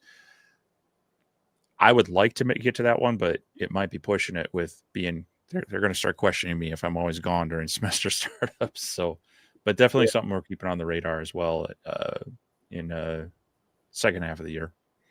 Well, I'm gonna be honest with you. I am looking at trying to go to that one in August. I've asked the staff here at the shack if I could have the days off to go, and they're okay with it. So, Yeah, as long as nothing comes up or I don't have any illnesses or any more surgeries or anything, I'm going to try to go to that one. I wanted to go to the one in Atlanta because that's like skipping a hop from here. But if you look at the two and what is going to be at the two and what would benefit me as a channel, as a business, I think the Next Level would be more beneficial to me than the woodworking. And it might be that I can still make it. It would just be literally me grabbing a backpack with a change of clothes, maybe flying down Thursday evening, begging Clack to pick me up from the airport, and because if I go to Texas, I'll probably drive. Yeah. I'll have to see if he's got a corner of the bed I can crash on. But hey, if I can't get that going, maybe I'll just go down and crash at Rich's place one day and like just drive to Rich, because Rich is only about Louisiana. If I can be in New Orleans 3.5 hours, taking my time, I think. Nice. So bit I can get Biloxi. Biloxi's like 2.5 hours, and it's not too big of a stretch to going over to New Orleans. Because when the last that hurricane that hit Houston, Texas, whatever that name of that hurricane was a few years ago, I went through New Orleans. We went to New Orleans, and then I wound up going to Lafayette, and then wound up down in I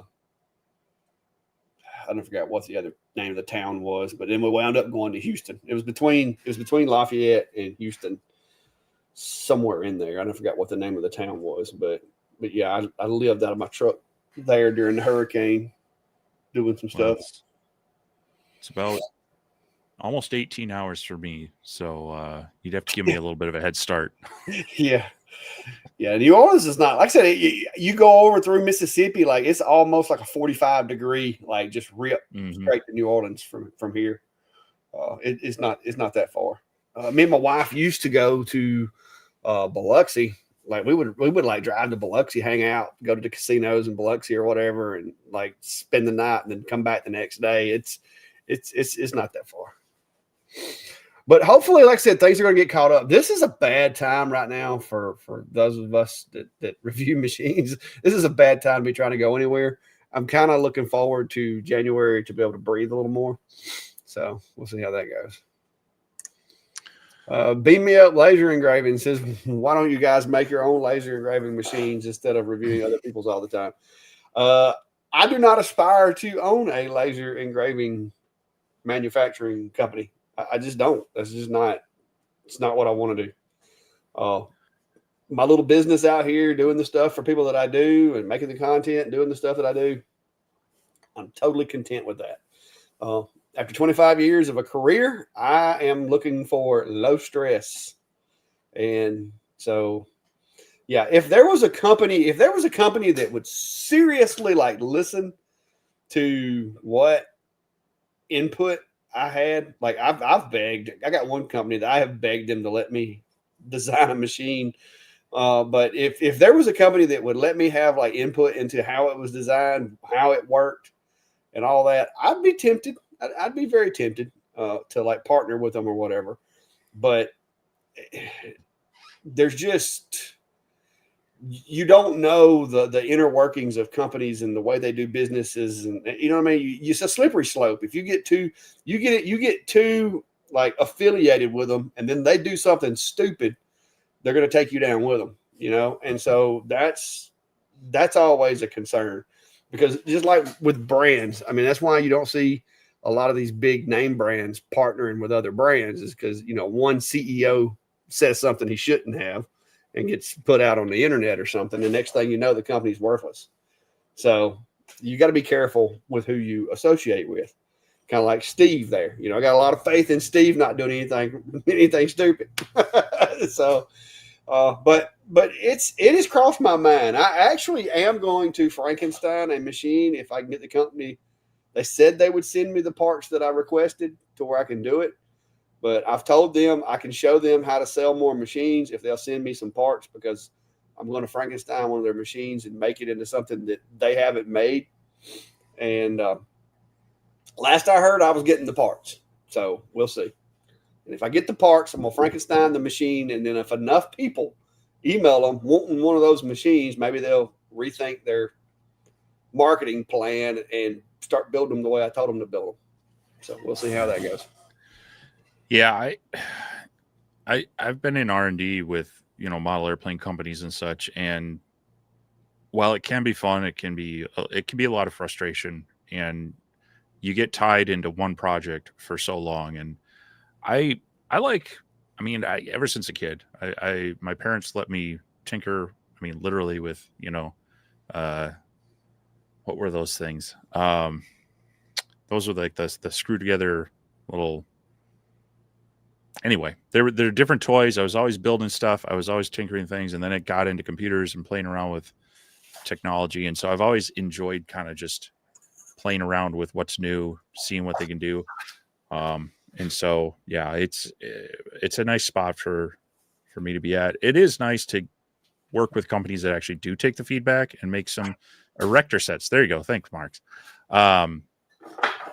It is nice to be able to work with some companies and give them feedback and have them, you know, do iterations on that.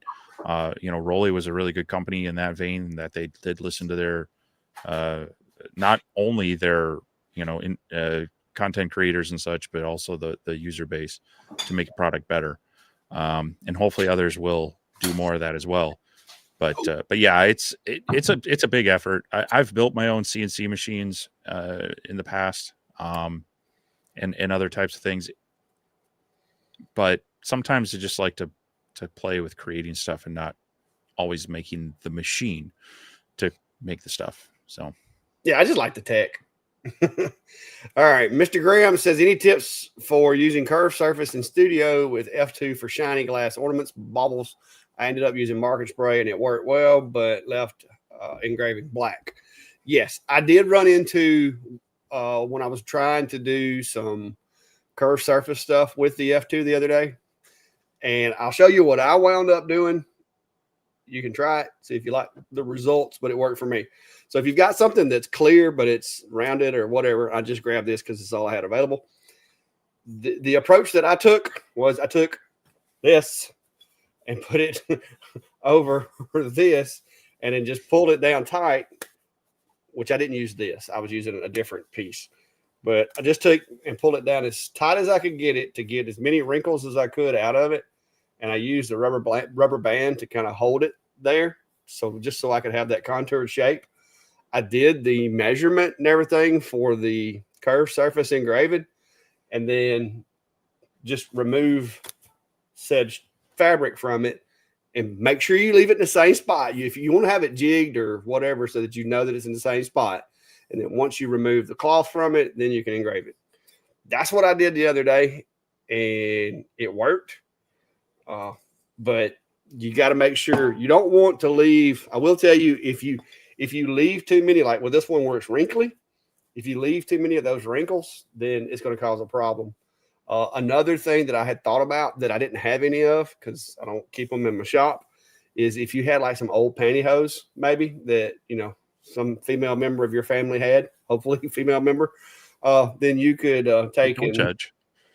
yeah, you could take and use a piece of pantyhose and do the same thing, and it would actually be less thickness to it. But as long as I think the t-shirt material is not that thick that I don't think it's going to affect the focus enough. But a piece of pantyhose or something would probably be a better suited material. But the t-shirt worked. I did it. I don't remember what I think it's a wine glass or something I was doing just to test it. And the t-shirt method worked. But I was the same boat. I was like, I could spray it with some marking spray because I got like a whole bunch of Monport marking spray now. But I was like, but then I got to clean it off before I can engrave it, or else I'm gonna get a black engrave. So, yeah. But you did learn that you could do black engraving with a UV. Cool. Put my rubber band back. So, Radu, we haven't missed it. Just clock keeps jumping around to other things, but yes, happy 3-year anniversary. This is technically the end of 3 years. 52 Bring weeks. it in, big boy. What'd you get me? So yeah, this is the end of the 3rd year for us. We started the first week of December back 3 years ago. And we've hit every Sunday since. Sometimes they've been a little sketch with someone traveling or Dave recovering. You were at the backside of what was it? Mount Rushmore or whatever. Well, I was hiking around Mount Rushmore one time. And another time I was on the North Shore and you were recovering from a surgery and such. So yeah, we've been doing this for 3 years and it's been fun. We plan to continue doing it. But as we always say, you guys bring the show because we talk a little bit about what's been going on in our shops, but we just like answering your questions, giving you feedback on problems you're having or machines you're looking at, like this one here, wondering what's a good recommendation. So appreciate everyone here coming every week, making these shows and helping bring the content. Yeah, because if y'all guys didn't show up and ask questions, it'd just be me and Steve talking about what we did in the shop and a bunch of awkward silence. So yeah, it's good that you guys actually show up and ask questions. I only have a limited number of CO2s compared to my experience with other lasers. If I could, with my budget considerations, if I could go buy one today, me and Steve, we hadn't really made any bones about it. Right now, I've got my eye on one of 2 machines. I'm either going to end up probably buying myself if OMTech would ever let me get one of those machines that they have that's big enough to do my stove covers, that would be helpful. So I'm looking at either getting one of those. I'm either going to buy me one of those or what is it, the Thunder? Is it the 30? Not the 32. Pro? No. It's the bigger one. No. It's the 30. The bigger one. Yeah, crap. It's not the 51. The 51 is the big machine. But it's like 32 inches by 30 something. I think it's like 31. 30, a Nova 35. That's it. Those are the 2 that I would really like. Like a Nova 35 would be like, if somebody came to me, if I had a business come to me and say, hey, we're going to be ordering this number of XYZ part, and we're going to be ordering, so many a week. If I could justify adding that to my shop, that's what I would go buy. But the way it is right now, I've got enough diodes and enough time. I'm never really like just sitting here twiddling my thumbs, waiting on a machine to finish. So I have a hard time carving that money out of my budget because it's like until I'm standing here with nothing else to do, waiting on a machine, it's hard for me to say I need a faster machine or I need a bigger machine. But the Nova 35 and then the 2240 OMTech, ain't it? Is that the other one? So for like the budget, I say budget, but for a larger machine, kind of the budget range, that Pronto 40, which is a 90 watt, has about a 35 by 24, 25 inch working area. Is kind of one that I've eyed at, and then going up there with the Thunders, some of the other companies there. What the thing with like OhmTech and Monport is you're gonna still need to do some of your own maintenance on it. You're probably going to be needing to go through the machine, make sure things are tight, maybe do some minor upgrades. But that's what I say with budget is you just need to be comfortable enough possibly having to do your own fixes and repairs on that. You get above there, you're going to be getting into more of the proactive support where they can probably get back to you in a timely manner, probably going to be supporting you more. So yeah, like I said, it's one of those. I'm it still depends. torn. And it really depends on your budget. Yeah, you start getting up to 90, 100 watt. That's a pretty good size laser. And like I said, I have no experience with ones that big currently. I have experience with the manufacturers that make machines that big. I run my buddy's Thunder all the time up at the trophy shop. That thing's a beast. Now it's a Thunderbolt, so it's a little different than their other series of machines, but it is a beast. And then OhmTech, like I said, I like certain aspects of OhmTech, but price is a consideration with me. I see folks with these big, and if you have the workload to keep it busy and you have the funds to justify it, then if you want to go buy you one of those, the Red Line, whatever machines, go for it. If I were making that kind of money off of a CO2 laser every week, then I might do it too. But in my situation, I do pretty fine. I do pretty good with the different machines that I have because I don't do the same thing every single week. And even though, like, I would have to have a CO2 with a bigger work area than my X40 Max to even consider, spending a bunch of money on it, because that's the one I use to do my stove covers with. And that's a big chunk of my money that comes in every month. And then my party planner, she likes those 32-inch name signs that I do. And so I've got to have a big bedded machine. I can't have the Reno 45. I like it, but if I have to start getting rid of machines, it's got to go because it can't do those big things. You see what I'm saying? So if I'm going to replace my CO2 with something bigger, it needs to be big enough to do those jobs as well. And then I could, go from using the diode over to just using a CO2. But the CO2 is not going to give me the burn on these pine panels that I'm getting with my diodes as far as the color and contrast. So it's kind of a, which way do you go type situation for me. Yeah. And, I've seen people, they jump into what's the best laser they can absolutely buy. And I've seen some people finance epilogues for nothing more than a weekend hobbyist, getting the occasional bit bigger order, but doing a lot of just kind of one-off customization things. And, I think David especially has done a lot of that and showed you more of the work side of the stuff he does, and that you can do it with more budget lasers. Doesn't mean you have to, but you can, and you don't necessarily need to tie up all that capital into more of the machine than you need per se. Now, that being said, if you are trying to get into more consistent work and you have customers, especially business customers that, rely on you being Johnny on the spot and able to turn things around quickly, and you need to trust your machine, then yes, that's, something to consider, maybe getting a machine with more timely support that, you're going to be able to reach them during business hours, and they're going to say, okay, we're going to overnight you a part, get you back up and running tomorrow with a tech on the call or something like that. But you're going to pay for it on the upfront. So it's just kind of, if you've got all the money in the world and this is your hobby and you want to, spend on it, get the Cadillac of pick your, type of machine, but it doesn't have to, you can do a lot with a lower, kind of hobbyist grade machine to kind of do your typical kind of side gig work. Yeah, well, it's just like I got, I see it all the time. You got these guys that have, they go buy a truck and they're like, yeah, I need something that I can haul 2x4s on.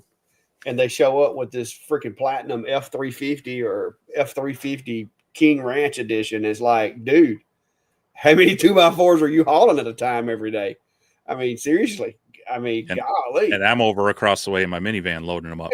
Yeah, I mean, because like I drive an F-150. People are like, when are you going to get a bigger truck? And I'm like, okay, when you can explain to me how many times this year I needed an F-250 or I needed an F-350, explain to me when that was, and then we'll talk. And there is no time. My F-150 is as capable of doing everything that I do on a weekly basis as I need. If I need to do something more extreme, I got plenty of buddies that jobs require them to have a F-250 or a 350 that would be more than willing to trade trucks with me for a day, So You mean so you mean it's like if you got to haul plywood and keep it dry going down the highway? no, I mean like if I needed to haul my tractor and I didn't feel comfortable with my truck, which that F-150 of mine, I mean, you're looking at like 11,000 pounds tow capacity. Even my 50 horsepower tractor, it can handle it with no problem. So, but I mean, like you said, there's people that just they want to go. Like I've had people tell me, yeah, I'm gonna get a tractor to take care of my 2 acres, and they show up with a 75 horsepower Kubota, and I'm like, and they got a bat wing mower that they make 3 laps, and it's like their yard's cut. I'm like, you just spent $150,000 when you could have got by with 12. And I'm not that guy. This out here is my retirement gig. I want low stress, low overhead. That way, if tomorrow I get mad and say, you know what, I'm through doing this, I don't have to turn a bunch of stuff in or sell a bunch of stuff because all my crap's paid for. I'm not working on credit. I ain't got no stuff financed. That is where I want to be. If I want to do like Eric's doing and go travel to Thailand, Bangkok. if I got the money in the bank account, I want to be able to do it. That's where I'm at. I'm not trying to be the next big thing. I'm just trying to be comfortable. So yeah, I mean, if like I said, if a job comes in or if I had the room and a job came in, I will eventually get me a bigger CO2 because there's some projects that I want to do and some things that I think I can make money with around here. But I'm not like pressing to do that. It's been a couple of years, and my first couple of years I spent trying to get to where I could retire, and I've got to there, and now I'm trying to get to where I can have a better building with a little more room, and that's my next goal. It's not see how big of a laser I can get, so we'll see. Yeah. uh Beam me up says Klondike's, it's addictive. It is addictive.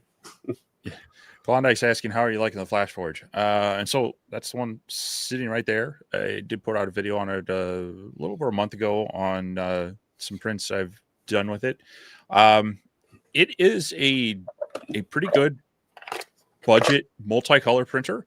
I would say I've had to do more tweaking of filament profiles with it than the Bamboo printers. But one thing that it is really nice at is you can still run TPU through their filament thing, whereas they don't really recommend running it through the EMSs on the Bamboo. So it is good at running those prints for me. It's got a little bit smaller bed, so certain things that might, if you've maxed out the bed size on the Bamboo and you want to move it over to the Flash Forge, you're going to have to do some scaling or some adjusting there. But so far it's worked fairly well. Haven't had any major issues with it. I do run the little Creality 2-spool filament dryer for some of the stuff because I've noticed that it's definitely kind of touchy about the filament being damp as well. Now I still you're really enjoying doing that, aren't you? My water has changed. It's changed from a liquid to a solid on me again. But I still get a lot. My P1S and the A1 are still kind of my primary printers for stuff, but I do keep it here and run things on it as well. So, I would say if you could spend the money and upgrade to at least the A1, probably worth it. Or the P1S or the P2S now, definitely nice printers. Assuming you're okay with kind of the closed environment, but I think most people are not so worried about the back end tinkering they need to do. So I was trying to get all the water I could out of this thing. Like half of it's turned into a solid block of ice. My little refrigerator is not supposed to be a freezer, but apparently it's freezing things. But I bought it a long time ago, so can't complain. And then jumping back to the CO2 one, Rich over there is recommending RM Laser and Aeon. I know, and he says they're the best CO2 lasers he's used. He said he's used a lot of them. He's been in this game for quite a while too. So if you're looking at some of those larger machines, maybe you want to check out some of his information on those. I think over the past year he's been running those. So yeah, I just can't. Just can't. Well, it part of it is the size thing. I had a larger cabinet style laser for a while, and then moving some things around. I wasn't using it as much because I was moving away from my production style stuff with wider balsa, getting into smaller stuff. I am kind of getting back into wanting to do more, and so that's one of the nice things about the P3 is it does have that 36-inch wide working area that I can use more of. And so that's where I'd love to get into more just a straight light burn compatible wider format, but I don't want it to be like too deep either. Like 36 by 24 would be ideal, and that's one of the reasons I'm looking at that kind of that Pronto 40 size. Is it's kind of that mid ground without being a beast of a cabinet or a chest freezer sitting in the way. Yeah, well, and that's my thing too. I mean, because to give up the space, I can't go too big, and I'm not gonna, I don't want to go too expensive either, because like I said, right now my machines aren't holding me back. I mean, I'm making plenty of headway with what I got. If somebody came out tomorrow and like I said, I could justify it long term, I probably would. Or if it gets to the point to where I'm just tired of, I want to have a little extra time and I want to do it faster, I'll spend the money and get one, but I just can't right now. And Cody's commenting, he's had 2 friends buy a Thunder from Marketplace. Both got a great deal. The machines were hardly used. And that's one thing. If it's a company like that you can get good after sales support on, even if you're the second owner, usually they'll work with you pretty well on a company like Thunder. And yeah, that's the case where a lot of people, they buy all the stuff to run a business or do a project, but they don't actually build the plan to actually recoup the money or finalize it. And so there's a lot of these low use devices out there, but you got to kind of know what you're getting into. And I would still try to make sure you get a deal on it, because you could be inheriting someone else's problem. But if you know what you're looking at, you've been looking at them, you go and see like, hey, this is practically new. There's such low time on the controller. You can snag a deal. And so it's worth keeping an eye out there too.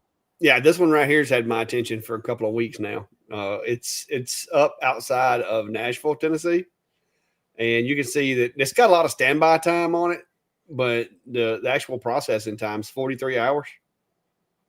I mean, my X40 has 10 times that on it, I promise you. So JR is saying Thunder will want $400 to transfer ownership.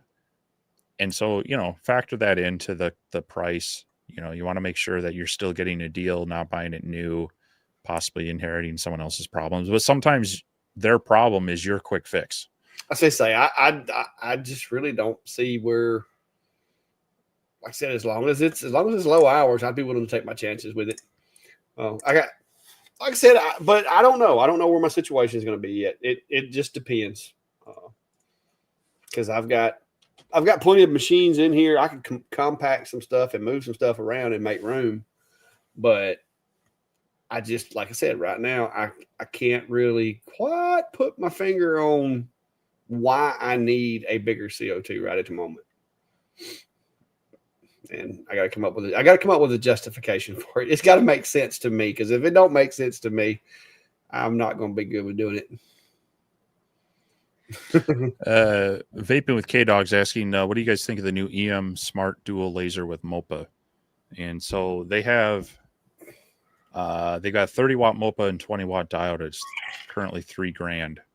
Yeah, they reached out to me, but I had already, like, I had a bunch of irons in the fire at the time, and I just didn't do it. I don't know. The only thing that concerns me with a lot of these machines that I've never heard of, it's not so much the hardware as it is the software. Because a lot of times the hardware is the same hardware as everybody else is using. It's the software interface is typically where, like, me and Steve both, like, even Laserpecker's machines work great. It's the software is just a little like clunky sometimes, and it doesn't want to play with light burn and things. And so a lot of times the hardware is the exact same hardware everybody else is using.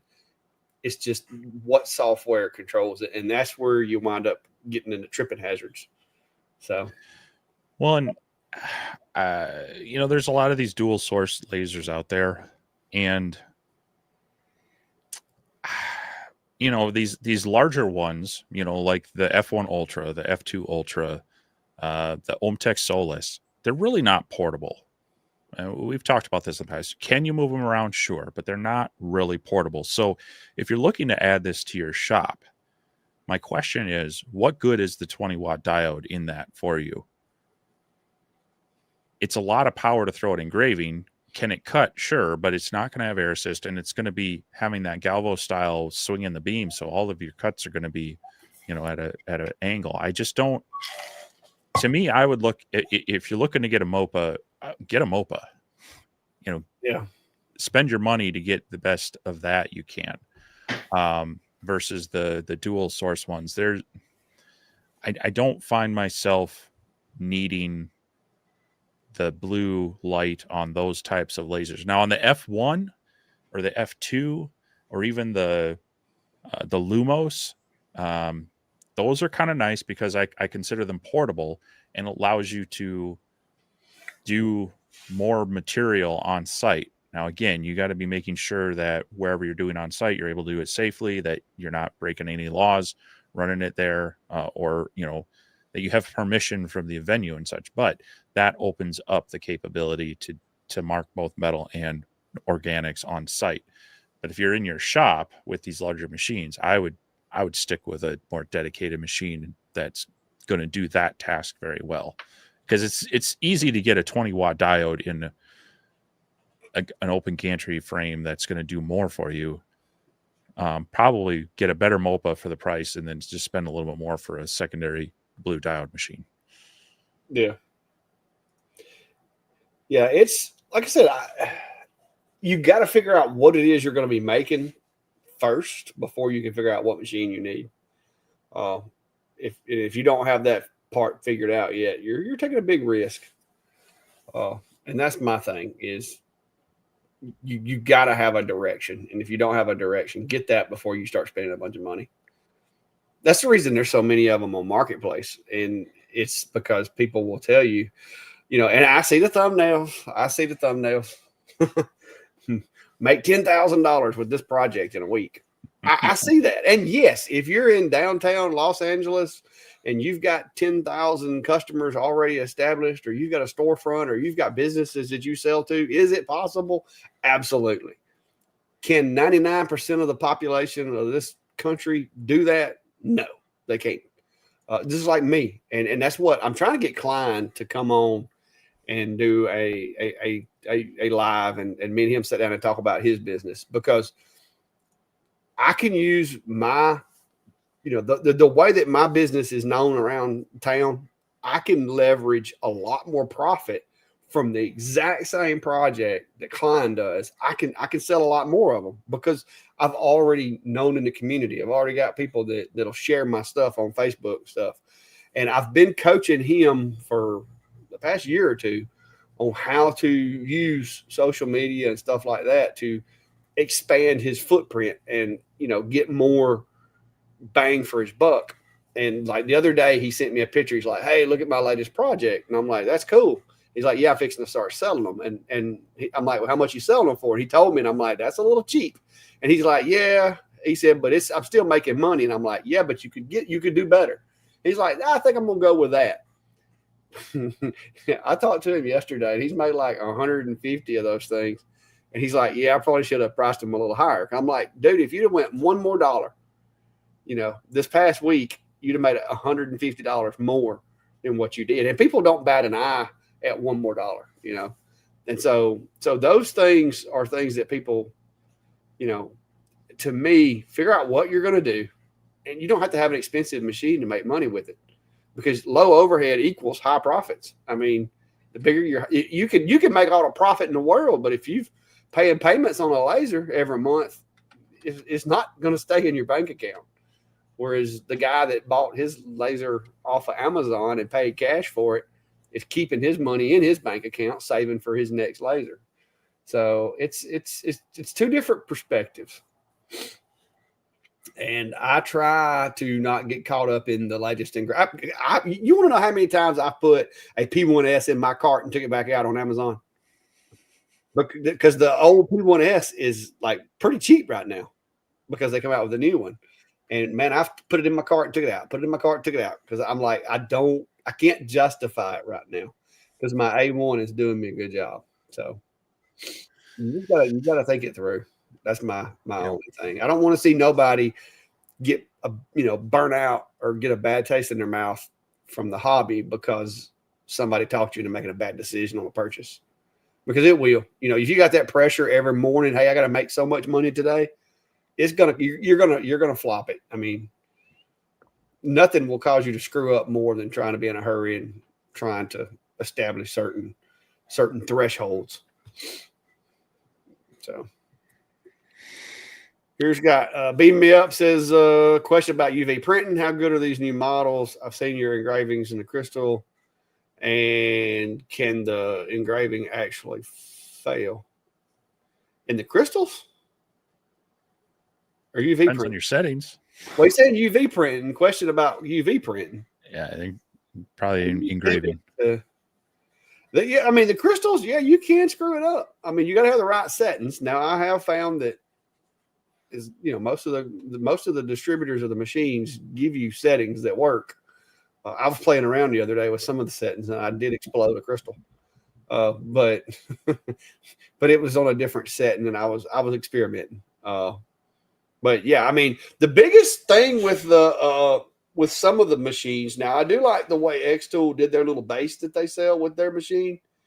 The biggest thing with the engraving the crystals that I've had a problem with the other machine that I use, which is the Commarker Omni X, is it doesn't have a frame laser, and you got to make your own little jig or mark a piece of material on where to set your crystal to make sure it's lined up correctly, because you can't hardly get that paddle in between the lens and the crystal because the crystal's so tall and the focal point so low that you can't really trust that paddle.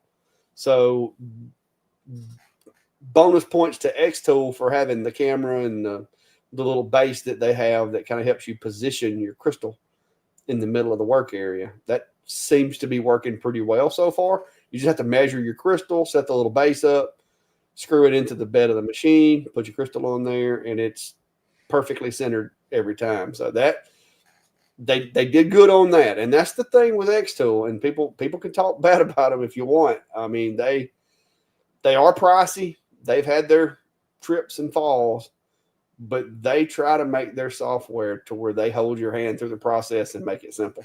And they do a pretty good job of that most of the time, except for when they thought you could engrave a tumbler with a P2, and that was a total disaster. Yeah. We're at 2 hours. You'll stay a little later. I mean, we've got plenty of people asking questions. We got some questions. I'm good for a little bit here. Merc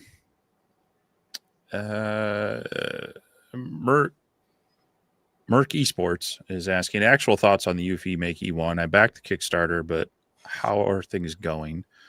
But with how things are going, I would love to hear thoughts after a few months. We talked a little bit about it earlier about, kind of where they're at and the hiccups they've been having.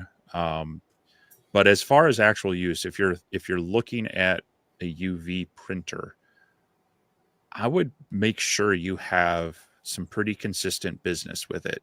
Now, this one does have its maintenance mode, and it will do a pretty good job to purge its lines and kind of keep them moisturized so that you don't run into as many problems with the ink as you okay over there? Yeah, I had my cup half on and half off my coaster.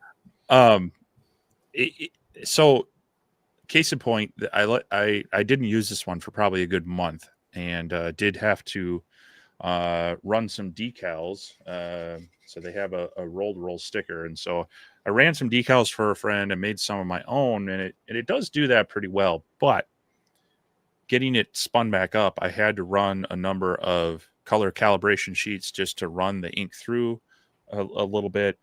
And if you don't use it kind of daily, it's going to kind of go into that maintenance mode, and it's going to use more of the supplies and such every time you spin it back up. And so with this style of printer, now with the cartridges, that's going to get kind of expensive between the cleaning cartridge and the individual cartridges. That being said, they are working on allegedly a more of a tank style adapter that you'll be able to fill yourself, maybe with other inks, which should bring that cost down. But they still have that cleaning cartridge edition. So it's really cool to have. I've been able to make some fun things with it. I've been able to customize unique things. I mean, you want to talk about full color coasters that you can crank out for people really quickly. You know, it's cool to be able to engrave them on slate or on wood, but being able to take a ceramic tile and put a full color coaster for someone, you know, that wows them very fast. So if you are in the customization business, you've got some customers, you could probably keep this thing fairly busy and work with it.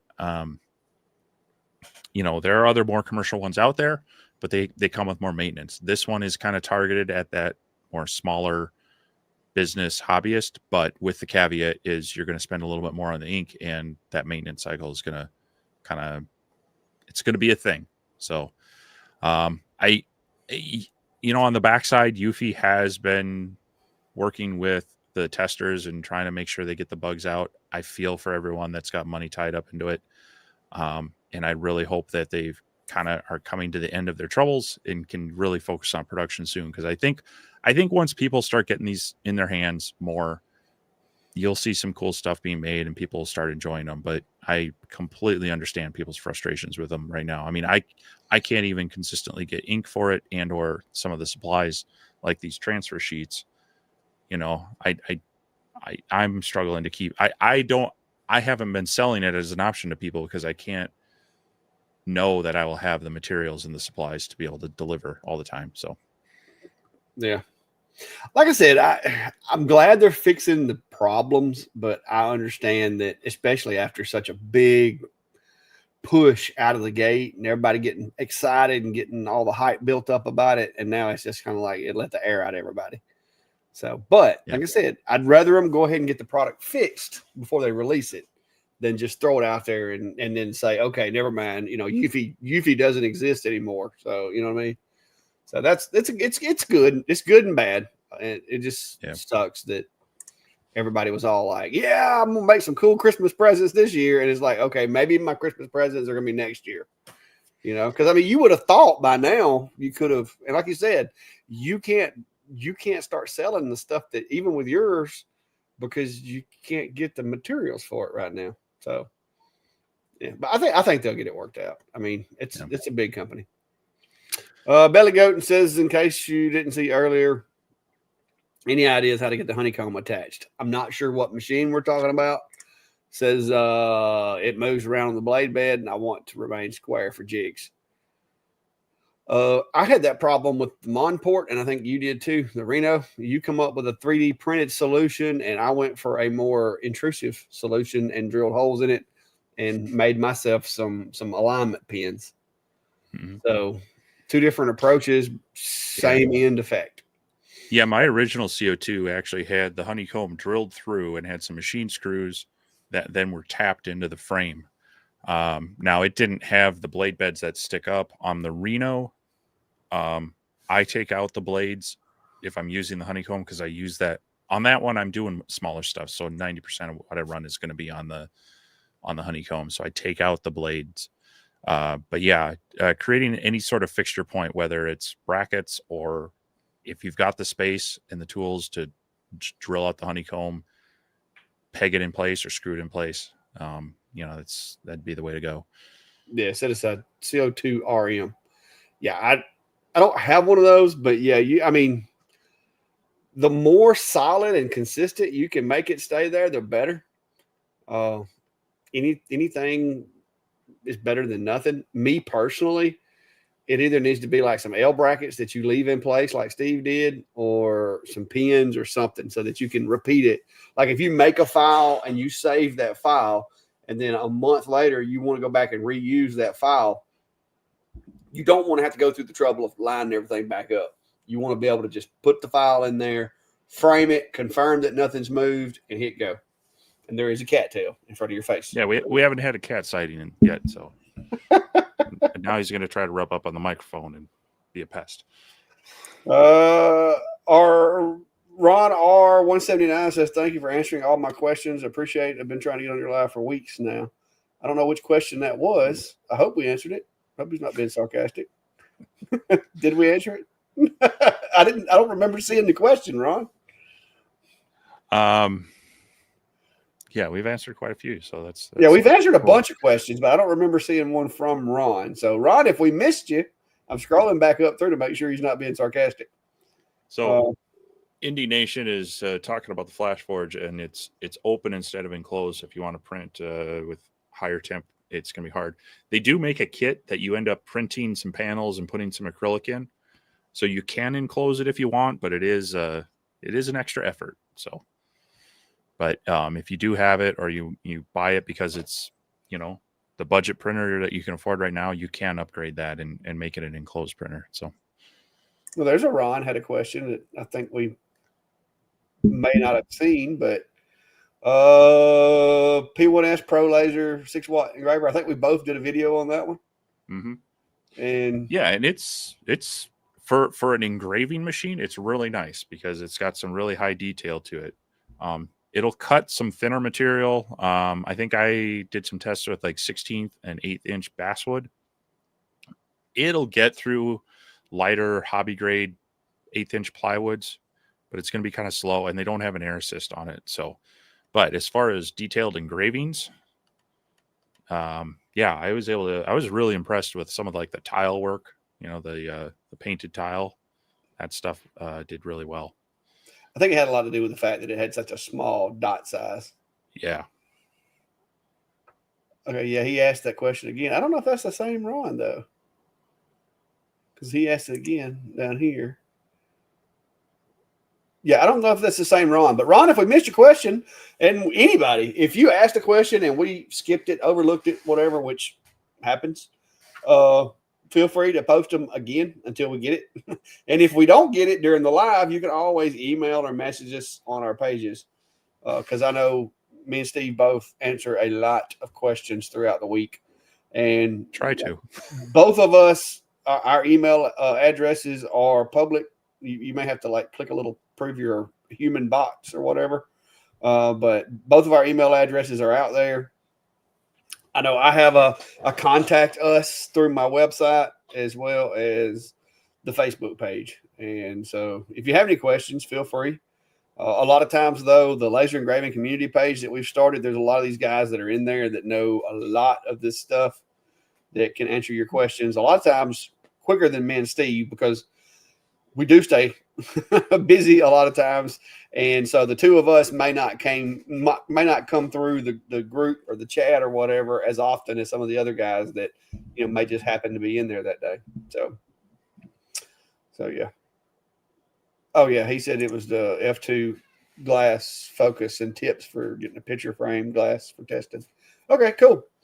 Yeah, and I never know, because like you'd be surprised, guys. Sometimes people, and not everybody, and I get it, but sometimes folks will get a little offended if you don't answer their question. But it gets a little hectic sometimes. We don't have anybody necessarily like spoon feeding us questions. We're sitting here talking to y'all guys, carrying on a conversation, and scrolling the comments, trying to make sure that we're getting the ones that need to be gotten, because a lot of times, Jack will answer your questions for you guys, Chris. JR, somebody in the group that knows what they're talking about will answer your questions before we can get to them. And if they've already answered your questions, a lot of times we'll just skip through those. It's not that we're trying to be rude or anything. Yeah, we try to get back to current as close as we can with some of these. We get a little behind on them sometimes. Yeah. Um, Enjoying you, Clark Heather. It was a question. Have you ever tested the Taiva K1 CO2? I think, isn't that the one that's got the tube on the rolling gantry thing or something like that? Yes. They asked me to take it. Matter of fact, they almost begged me to take it, but I did not have the room for it. It wouldn't do tumblers. I'm going to be honest with you guys. If I'm going to get a CO2 and it's going to live in my shop, it needs to be able to do tumblers. And I did not see, I mean, maybe there's a way, but I did not see in that design how in the world you could possibly do a tumbler with it. But they asked me to take it, and I just had a lot going on, and I didn't take it. And I started to tell him to send it to Steve because he likes the bigger machines, but he got a P3 instead. Yeah, and I'm not so sure. I mean, they've had a number of Kickstarters, but it's one of those companies that I don't see a lot of the machines out in the wild there. So, I mean, looks cool, but how much does it come to fruition, I guess? Yeah. Crazy boy's asking, and I know he's asking about these stainless steel pieces. I've played around a little bit, but Q4 is not play around with lasers quarter around my shop. It gets busy between people wanting stuff personalized for Christmas, people wanting machines shown before Christmas, and you guys wanting content before Christmas. I stay very busy, typically October, November, and December. Now, about April, I'll be playing with these all day long probably, because about April or so, I'll slow down. Things will get a little slow. And then what is it, April 15th or whatever, thereabouts, when all the income tax checks start coming in. Sometimes business picks back up because people are, buying their wife this or making their wife that or customizing this. But yeah, I've played around with it. I've got the 60-watt MOPA, and it takes a few passes. Now, I don't know if it's going to happen, but there's been some talk about 100-watt MOPA that could happen. And if that happens, then I'm going to go back at the stainless steel and try it again. Because I did not find the correct settings to do this. I'm not good at metals. I'm better at plastics now that I got UVs than I am metals. So, calm down. Thank you there, sir. Yeah. So this color change, we've got 3 cats. This one's our oldest. Color change. Loki.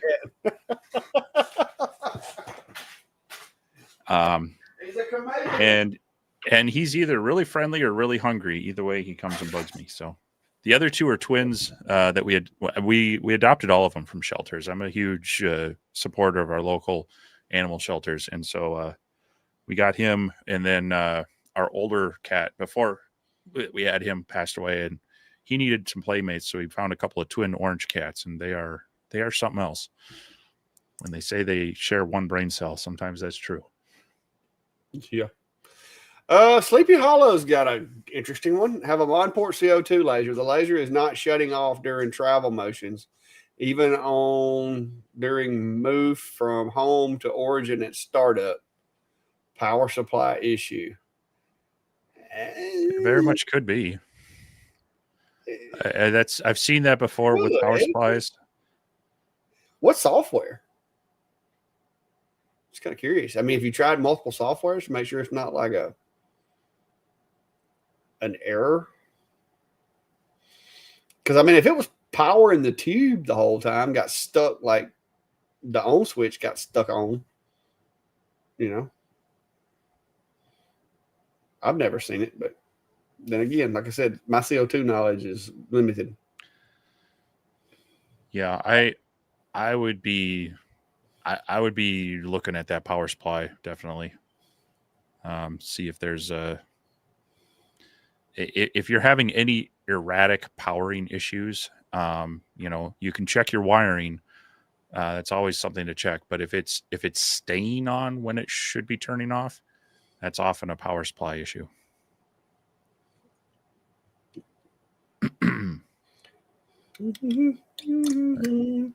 Ron saying, do you have jigs for the F2 UV like STL files for printing on your own? I've got some jig files that I made for the F1, which is the F1 Ultra, which is the same as the F2 Ultra, but most of them are laser cut. Which, if you got a laser cut file, you know what you're doing. That's how I make most of my 3D files. Is I design the line work in Lightburn and then send it over to Fusion.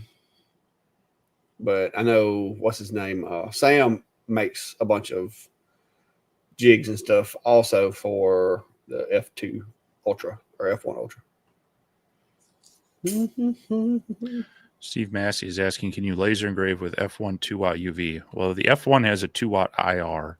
Yes. And IR is not great for glass. You would want to use the blue on that, and then you would need to paint it. I've played around with IR on glass, and it usually goes from nothing to shattering. At least at higher wattages. I don't know that the 2-watt IR is going to be able to do much.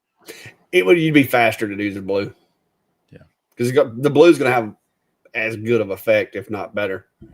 Yeah. With glass, with either a blue or a 1064 nanometers machine, I suggest strongly you defocus by anywhere from 2 to 3 millimeters high. Like bring your focus up 2 to 3 millimeters to avoid exploding wine glasses. The IR is just really the wrong wavelength for it, and it's such a small spot size that it's going to take forever. Yes, it's kind of like the UVs. The UV lasers are great, except for they got such a fine spot size that if you're doing just a typical vector graphic that isn't that detailed, it's going to take so long to cover that area. Like mowing a football field with an 18-inch mower deck. Yeah, with the UV on materials like that, if it's something that doesn't require a whole lot of detail, I ain't gonna lie, I'll cheat. I'll defocus it by like a millimeter if I can, if it's not glass, and do it that way and turn the LPI down a little bit to get a little bit of overlap out of it. Because like you said, the same size file with a UV as compared to a fiber as compared to a blue diode, the time is totally different. Papa Ragu is asking what size replacement lens is needed for X-Tool D1 Pro 20 watt. If you're talking about the lens cover, which is consumable and replaceable, that's a snug fit is 14 millimeters, but you can get by with a slightly smaller, and it just needs to cover that hole and get locked in place. So,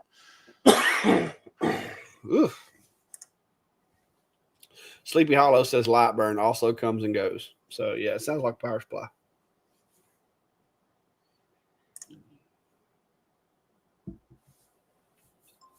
Is there anything I can do about heat loss from laser exhaust in the winter? Well, move south. Not run your laser, or spend a lot of money on a.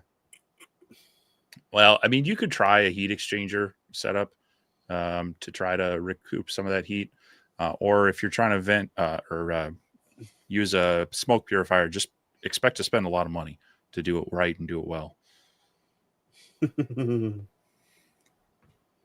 But moving south might help. Well, I've got an air inlet and an outlet in my enclosure to avoid that. Yeah, but we're talking about people up here where we have real winter, where if you do that, you are going to cause such a frosting on your laser. That's not going to work. It does. It works. It works here. I mean, you know. Yeah, you're also complaining about maybe getting down to freezing. Yeah.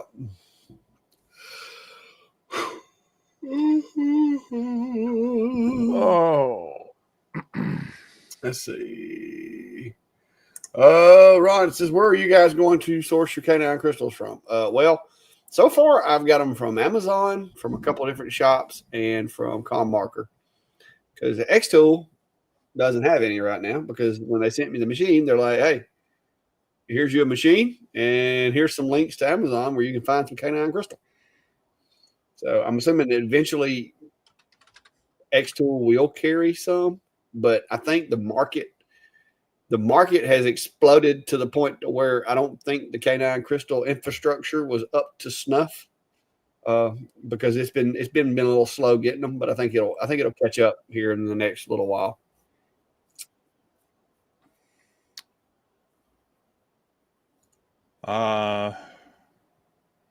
Papa Ragu is asking where to buy those lenses. I actually do sell some kits for the lens covers for. It's not for all diode lasers. You do need to check. So the ones I have are about 12.5 millimeters. They're half inch. But some of the newer lasers have a smaller, like a 10 or 11 millimeter diameter, because they've got a more slender air assist tube. So some of like the newer Atom Stacks, some of the Sculpt Funds and such have a smaller one. But most of the X Tool ones, these work on.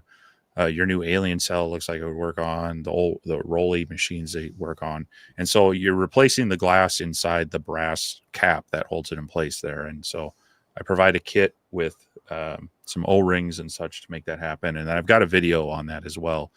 So you can check those out, and hopefully those will work for you.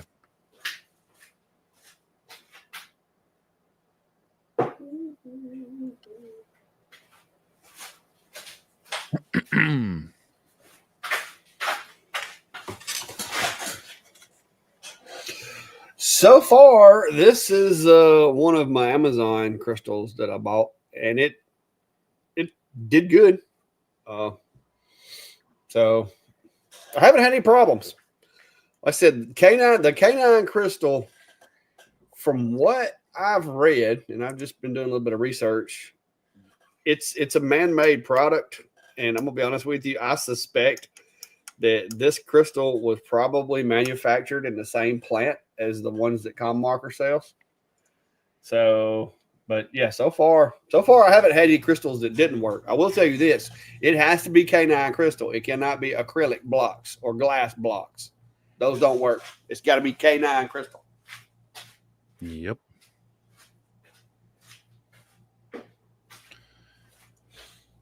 RS Fight is saying Alien Cell has a nice deal going on right now for their machine. Would you suggest going ahead and order it, or wait for a while for the bugs to get worked out? I mean, you've been running it for all of a day and a half. Yeah. It's got some cool features. I hadn't broke it yet. I have confused it a couple times. I've played with it a little bit with Lightburn. Of course, you're not going to use the camera in Lightburn, that I can tell. So it's, I don't know. Give me about, I don't know, maybe this week, and maybe I'll have a little more information on it. I've got a couple of shorts out on it. I did the unboxing and everything the other day. It has potential. It has a massive work area for an enclosed blue diode. The air assist, once you get it connected to the machine properly and get the software set up to automatically control it, it's got an adequate air assist. Now, I was a little let down at first because I was like, this air assist is not strong enough. But then I realized that I didn't have it set the way that it needed to be set to work the way that I wanted it to work. And so once I changed that, air assist is doing great.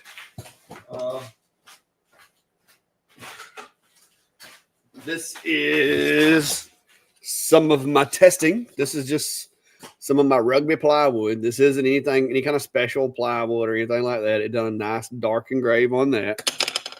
I'm getting 1/4-inch birch ply right here. I'm getting good cuts up to about 13 millimeters a second. Now, some of this was done before I figured out the error of, well, no, I threw those away. Never mind. So the air assist is working really well. I think it actually seems to be working a little better than it did on this particular cut now. But you can see, like right here, This is some 1/8 inch basswood, like 20 millimeters a second on it, clean drops. And then I just did a little Santa Claus on that. And I've done those couple of pictures that I showed y'all earlier. Just to try to give it something big and make it run for a long time. This is like a little Christmassy scene or whatever.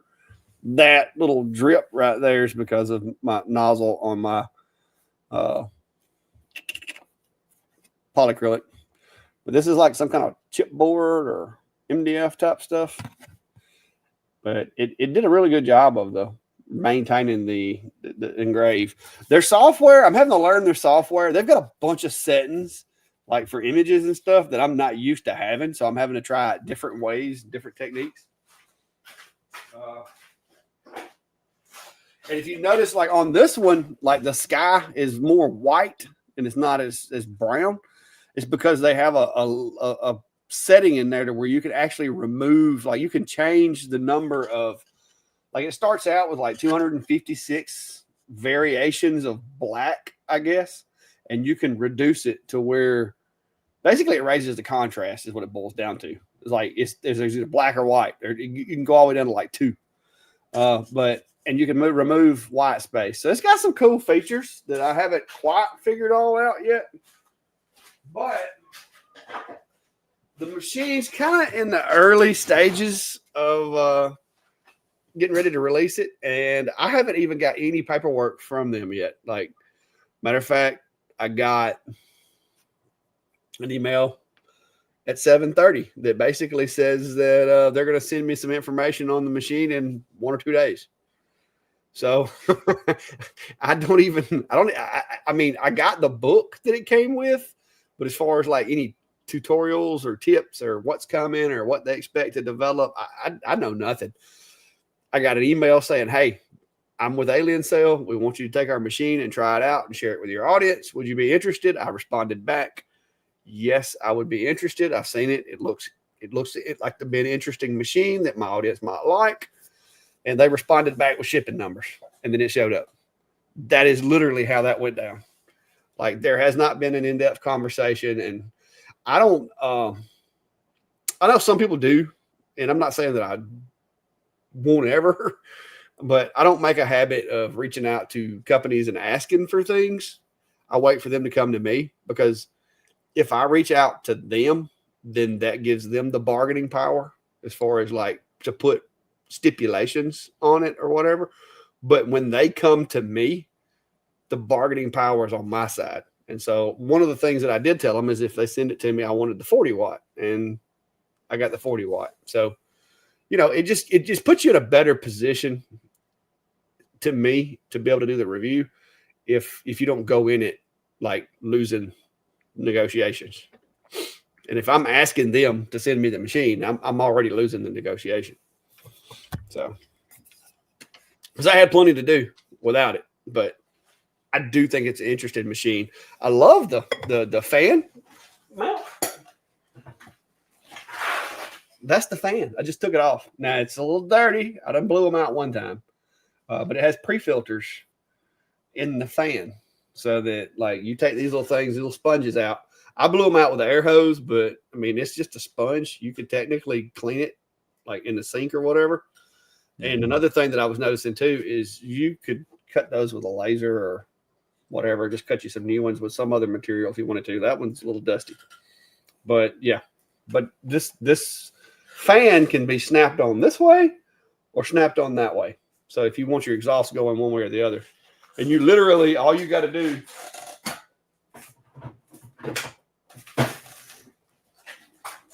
is like that, and it's snapped back on. So that is cool. Because if you need to clean the fan, you just pop it off. And it even has a sensor that will tell you if the fan speed is abnormal, which if you have your other fan on behind it, if you run it up too high, you can cause it to trigger an abnormal fan speed, because I did that. I have to run my other fan on low. If I put it on high, it triggers the abnormal fan speed thing. So there's some cool technology in the machine, and so far it works, but it's still a little early yet. The gremlins tend to not come out for a few days, if there are any. So we'll see. Billy Goat's asking, can CO2 do crystals? Not the subsurface engraving. They might be able to interface with like the surface, but they're not going to do the 3-dimensional engrave that you're seeing the UVs do. That's a really good question. Will it do the outside of them, I wonder?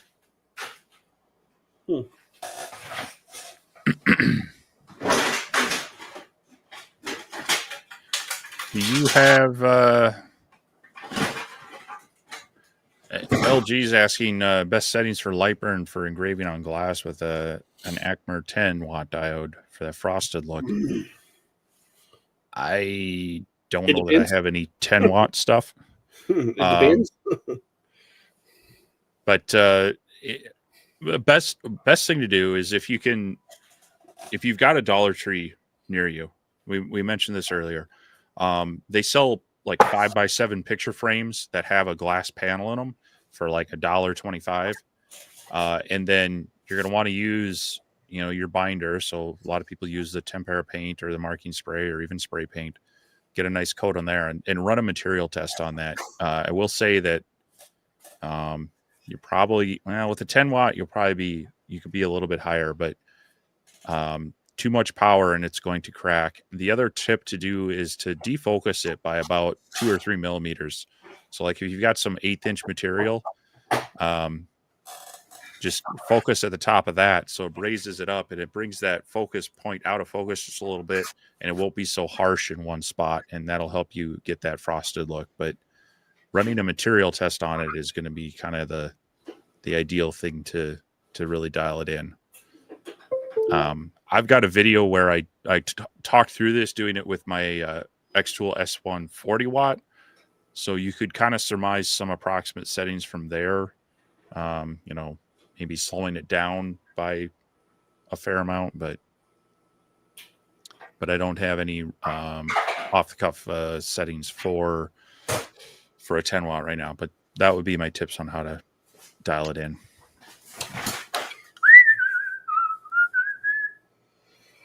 We're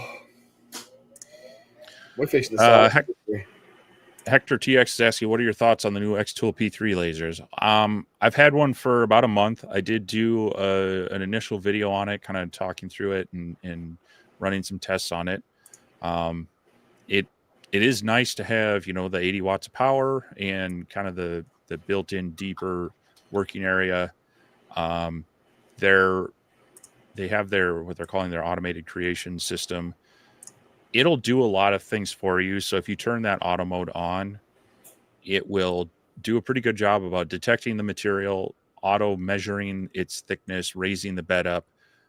It'll guide you through, then when you turn it on to say you're going to be doing a certain type of mode with a certain type of material, it'll say, okay, you're going to want the air assist cone on or not. But you can turn some of those things off and it'll operate a little bit more like the P2 or the P2S, where you kind of manually tell it, hey, focus here on this spot, and it'll raise up. So initially my impressions of it are pretty good.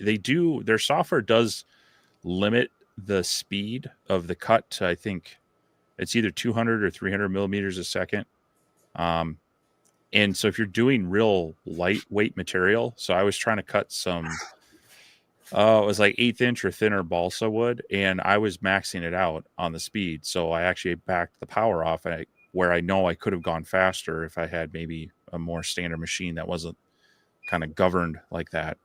But I wouldn't say that was limiting too much, because even that material is a little inconsistent. So you don't want to necessarily always run at your top speed and power to just barely cut through. So it's not your cheapest CO2 laser in that range, but if you're used to the X-Tool software and that kind of that architecture and the environment, it does work very smoothly with their X-Tool Studio. They include the IF2 fan that you can Bluetooth link to it to automatically turn it on and off, and it does a pretty good job extracting the smoke. I did play around with the conveyor option on it, and it does work pretty well, but I need to do a little more playing with that to really see how consistently accurate it might be. I had a friend actually ask me that, is how dimensionally accurate it is, because he's in the business of like sign making, and he said on his conveyor type printers, if he prints out a 10-foot banner, a lot of times it's going to be 10 feet 4 inches instead of spot on at 10 feet. So I want to do a little more testing with that, and I want to do a little more testing to see how well it captures the smoke. That's one of those issues when you use those pass-throughs or conveyor things. If you don't have enough air moving through, it's going to let some smoke escape. So that's I have it hooked up to my inline fan, and when I ran it with the conveyor, I forgot to turn on the booster fan, so I was getting a little smoke in the shop while it was running that conveyor. Wow, that was loud. So yeah, I don't know. I'm still working on some more projects with it. I'm trying to run it not in auto mode to see how that functions, and if I feel handicapped one way or another with it. But I do feel they've made a lot of good improvements. Oh, and also like Clack has mentioned before, the tumblers with the P2 were a real pain to try to get aligned. Well, with the P3, they have pins where they want you to drop the RA3 in, and then it will actually come over and sense where the base of the chuck is, and then when you use their auto mode, it will actually do the LiDAR and kind of map out the shape of your whatever object you have on there. So that's still a bit in beta. They're still working the bugs out of that. I've been playing around a little bit with it, and I think as they get that dialed in, that is going to be fairly Perimeter cool alert. Driveway. For doing not just straight tumblers, but tapered or odd shaped ones. It has the potential to do a much better job on that. So you done playing around? I was trying to kill enough time with this question. Yeah, my dog's triggering my sensors on the yard. To answer the question, yes, CO2 will mark crystal. On the surface. On the surface. It's a little rough. Like it's not like, it ain't like the UV did it. But then again, those are my clear acrylic settings that I ran. So I just pulled my test crystals out of the garbage. I'm going to do some testing with the Reno and see what I can get out of it. Because I just literally threw one of my test crystals in there that I had already threw in the garbage. Matter of fact, I had cracked the corner of that one when I dropped it in the trash. But yeah, as you can see, this one's got like all kinds of little test squares and dinosaurs and stuff in it. But yeah, it did mark it. And if you get these things too hot, see this little cracks. You can get them too hot and cause cracks. But look, it's the little benchies. See the little benchies?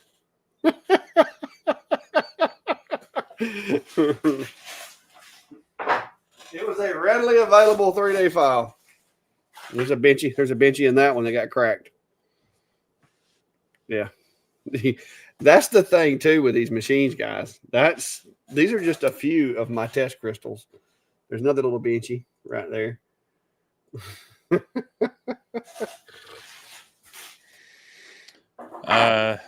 Another question from Hector TX. It looks like you have multiple machines, 3D printers, and lasers. How do you have your power set up in your room?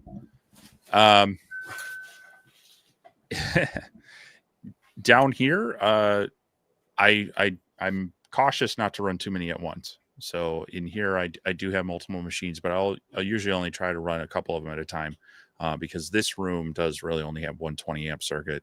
But in my workshop, I do have multiple circuits running. That's something definitely to be mindful of, is not only individual circuits, but your overall panel, trying to make sure that, as you start adding multiple tools,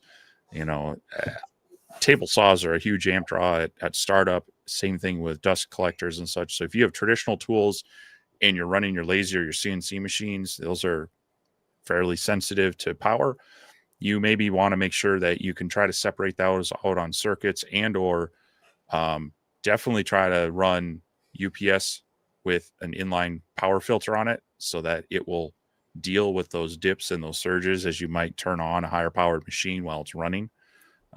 Last thing you want to do is, cause that machine to hiccup, or worse, cause damage to the actual controller board on them just because of a brownout situation. So on your lasers, your CNCs, definitely look at investing in a UPS power backup. Most of them have line filtering for you, and it'll keep those power surges from being an issue. B, if you do have a power outage, hopefully the job can finish and you haven't just wasted your material. Yeah, I got 3 UPSs in here, and like I said, that's not only to cut down on like I said, if the power was to flicker or something like that, you don't want a machine to mess up, but like firmware updates. Imagine you're updating the firmware on your machine, and all of a sudden the power flickers or something like that happens. Somebody hits a power pole down the street from your house.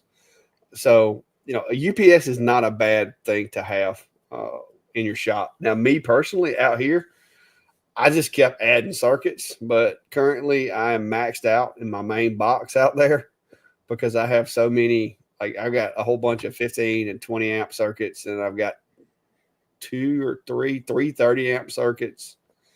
One of which is I've got a 30 amp dedicated to the CNC setup over there. That the CNC and the CNC, as well as the dust collection for the CNC, runs off of that 30 amp circuit. Technically, that 1.5 kW spindle is the highest consumer of power over there. And the way that Carbide's got it set up, I think it's supposed to pull 12 amps is all that it actually pulls. So that 30 amp circuit, even with the Shopsmith on the same circuit, it does a good job. But the spindle and the CNC and everything is run through a UPS. So when that spindle's initially spinning up and everything, that does kind of help flatten out that amp draw and make it more of a consistent draw than having those spikes. Because like Steve said, even though your machine, once it's up to speed and running, is only pulling 20 amps combined, if it peaks out at 25 when you first turn it on, and the vacuum comes on and the spindle's coming on and everything's powering up, it may peak out at 25 and trip the breaker. But if you have that UPS in there to kind of flatten that curve out a little bit, it'll keep that from happening as easy. So, but yeah, I just keep adding circuits until I've got to upgrade my box if I add any more circuits. So Johnny's got a question. Hi guys, I'm doing a cut file, Santa houses. My kerf is -10 and they're coming out a bit loose. How do I tighten up the slots? I have a long array, 5, 20 watt, and using Lightburn 3mm MDF. Well, if you're going negative, you're probably pushing the kerf the wrong way. And so let me see here. Quick little lesson on kerf. So imagine this is your laser beam. When you do a file, it's going to follow the center of the line. And so your beam is going to be riding both inside and outside the line. The kerf offset is to try to bring this beam outside of an outside cut or inside of an inside cut. So the edge of the beam rides along that line, and the end result is you're going to get the exact shape you want. So if you're doing a negative kerf on an outside cut, it's actually going to push your beam in this side, and that's going to give you a much smaller part. So I would adjust your kerf setting to just a positive number, and that should bring that to outside the line far enough. And on a 20 watt diode, 0.1 millimeter is probably where you want to start. Sometimes they're a little finer dot size, sometimes a little bit more. But you can also run it. You have to have a hammer to put it together. Yeah. So you can also run a kerf test, and that's where there's a couple different files. I like to do it by just doing 4 squares, and you're going to need a caliper. You want to measure the size of the square that is cut out as opposed to the size of the material square that you cut it from. You subtract the difference, you divide by 2, and that's going to give your complete beam width. You divide that number in half to move your half the beam outside that line. So I did a whole video on that hopefully explains that pretty well. But yeah, I would, for your situation, I would, assuming it's an outside cut, you want a positive number on that. Yeah, and 10, I don't know if he meant 0.10, but yeah, hopefully it's point, because 10 would be massive. Yeah, that I would be. guess it was 0.10. But hopefully that, yeah, I would start with a positive number, and other than that, I would run a kerf test. Like I say, I have a video on that kind of explains the math on that. Yeah. Yeah.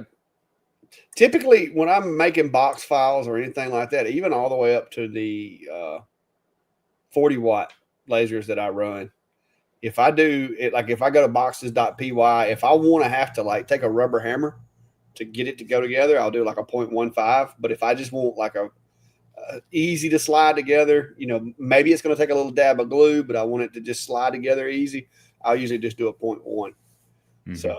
So yeah. So I would be shocked if it was any more. If you had to go further than 0.5 on a 20-watt, a 0.1 on a 20-watt, I would be shocked. Because like I said, I physically have to take a hammer and beat the pieces together if I do a 0.15. Okay, so he's asking how to make the change. Let me bring this back up. Probably going to have to. There we go. So on your layer, so say it's this layer, you want to come in here and your kerf offset here. So if it's off, it's going to be at 0. All you would do is 0.1, and see here it's going to say outward.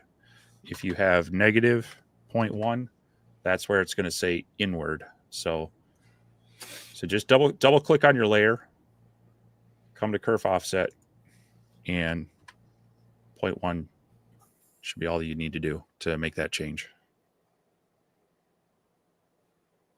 Yep.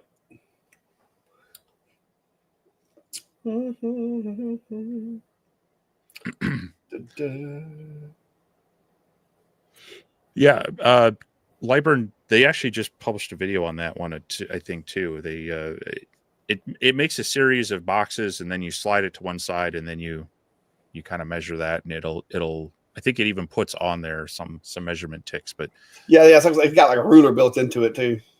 Yeah, you could do that, but you got to make sure you keep all the pieces together. Yeah, like you said, if you draw like say 10 millimeter boxes, and you cut 10 millimeter boxes, and then you line them all up, and you take your caliber and you measure it, and then figure out how much less than 100 millimeters those 10 boxes are end to end, and then divide that, like you said, by 10, that's going to give you per piece, then divide that by 2, and there you have it. It's my math is redneck math that don't make no sense, but it works. But Steve does have a really good video on how to do that as well. But yeah, it's not that, to me, it's not that critical when you're working with wood. Wood's going to give. Wood is, you could set your kerf and it'd be loose today, and then tomorrow it rained, and now your kerf is too tight. And well, and also diodes, very few diodes are, none of them are round. Yeah, the beams are rectangular. And most of them are rectangular. So in each axis, you're going to have a different kerf. And so when I do my squares, I do both the horizontal and the vertical, and I average them out. And that's how I calculate mine to kind of dial that in. You can minimize the variation in kerf by rotating your design 45 degrees, but who's got time for that? Yeah. Who's got time for it? And yeah, different thicknesses, different materials, just the nature of that, how they burn. It's going to be slightly different, but generally speaking, that 0.1 for most diodes from 20 to 40, I've seen like some 10 and under, you start getting into the 0.8 or even less with the 5-6 watt ones if you're cutting. And then, of course, you get into the CO2s and such. They do have a bigger spot size, but not a whole lot. And that's the thing, was when people are talking about, the spot size of a 10 to a 40 watt diode, they're all fairly small, and they're all still smaller than a CO2 laser. So you're not, unless you're doing like the engraved tile, it's not going to be a noticeable difference, because, a natural material, you're always going to have just a little bit of variation in the burn for each spot. So unless you're doing like slate tile or like the Norton white tile painted things, where you're really going to see that definition well, or maybe anodized aluminum, I'll just say it that way. Aluminium. Yeah. EMT Dave saying, isn't the effective beam shape an oval? Well, some machines will have an oval, like CO2s, tube CO2s will be roundish, ovalish. But your diodes are typically, there's been a couple that I've run across to where it was almost a square, but most of them are obvious rectangles. If you, and the way to do that is raise your laser up about 2 inches out of focus and run it like 50% power on a piece of wood, and you'll see.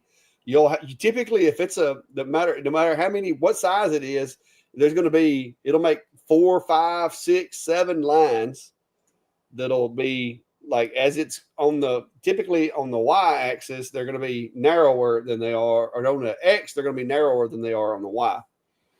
And like, it'll make a solid line when it goes from back to front, and it's going to make a checkered line from left to right, because the way the diodes are. Well, maybe I'll get that backwards. But anyway, if you get bored, just raise your machine up a few inches and run a burn. It'll show you. Hang on. I'll show you. Grab some wood. Let me raise my focus up on my A70, and I'll show you what I'm talking about.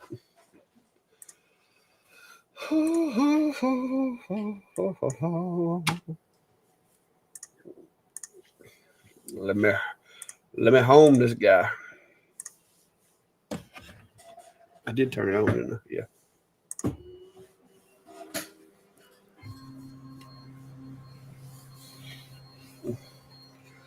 Says, I do projects and never mess with the kerf, but I'm upping my steps and don't want to use too much glue. Yeah, you can get a tighter fit, no doubt.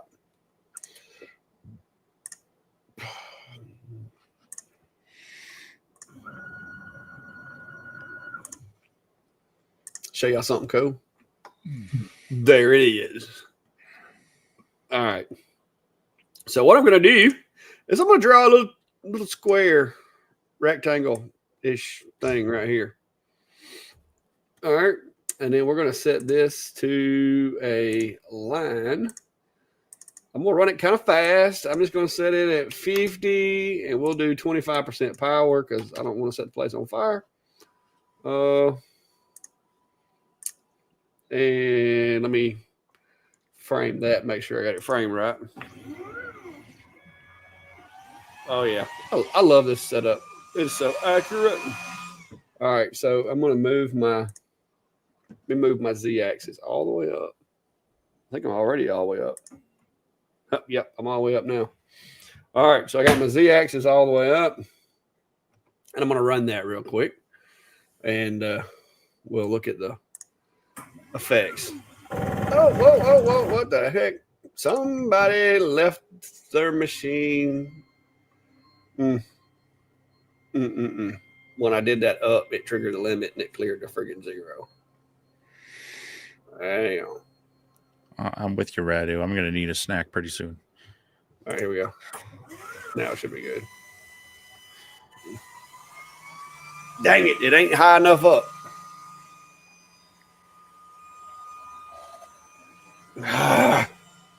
It's not high enough. This thing right here maintains a beam. That's as high as the Z-axis will go. Hang on. Yeah, that didn't work. But this one will.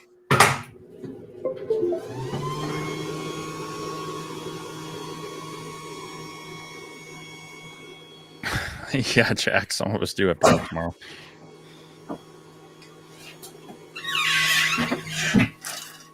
All right, swapping machines. See, the problem is y'all get him on something, and he's hyper focused on it. He's not going to let it drop till he gets the test done. So, Oh no. we're all stuck here. So I'm going to change this to current position, middle of the design.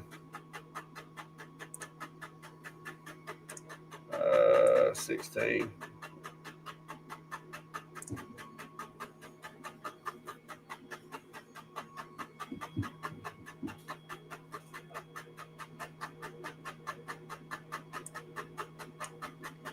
All right. You need to take the playing card out of your bicycle wheel. Oh, that's my air inlet popping.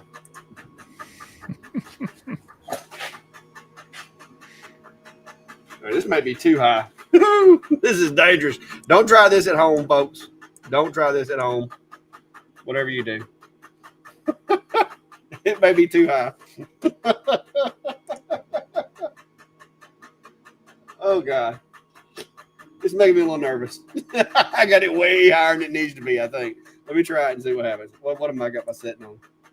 50 at 25? Okay, let's try it. I was doing it, but it ain't marking it. I got to come up with it a little bit. I got it way high. Hang on.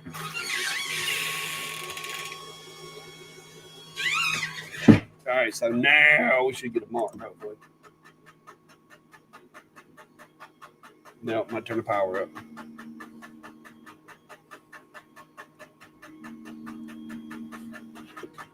I wish y'all could see the beam.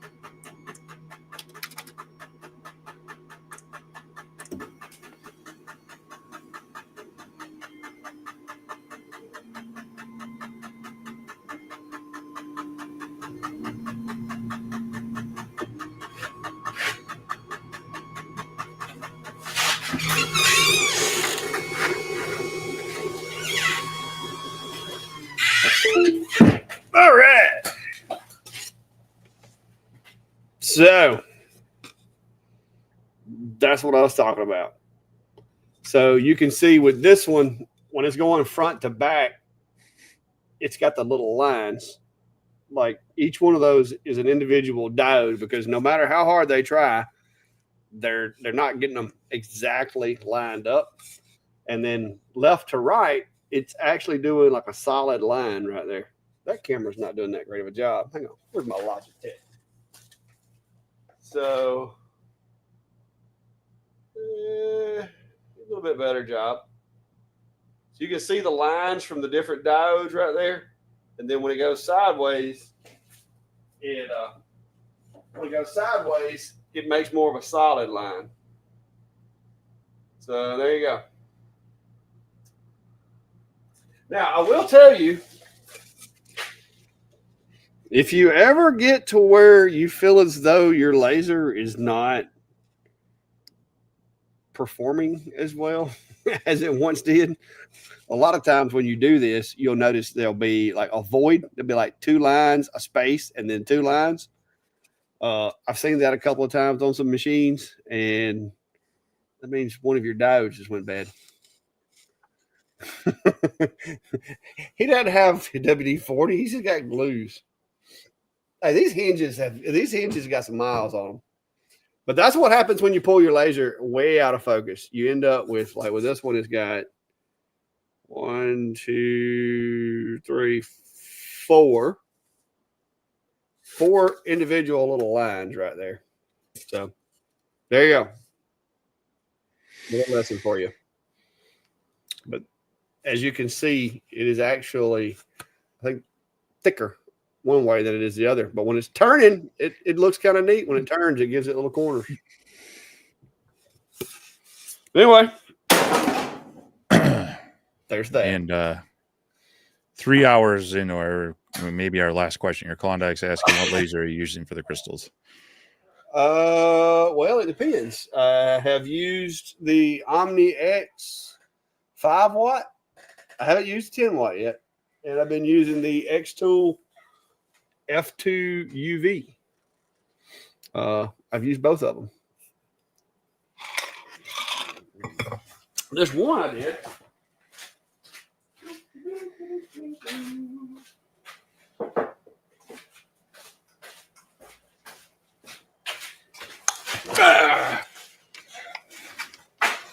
This one is the one I did on the X-Tool F2 UV.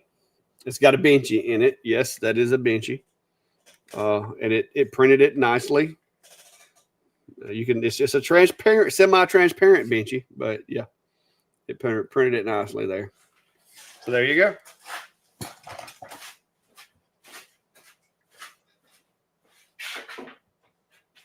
Does anybody else have a cat that likes to do that?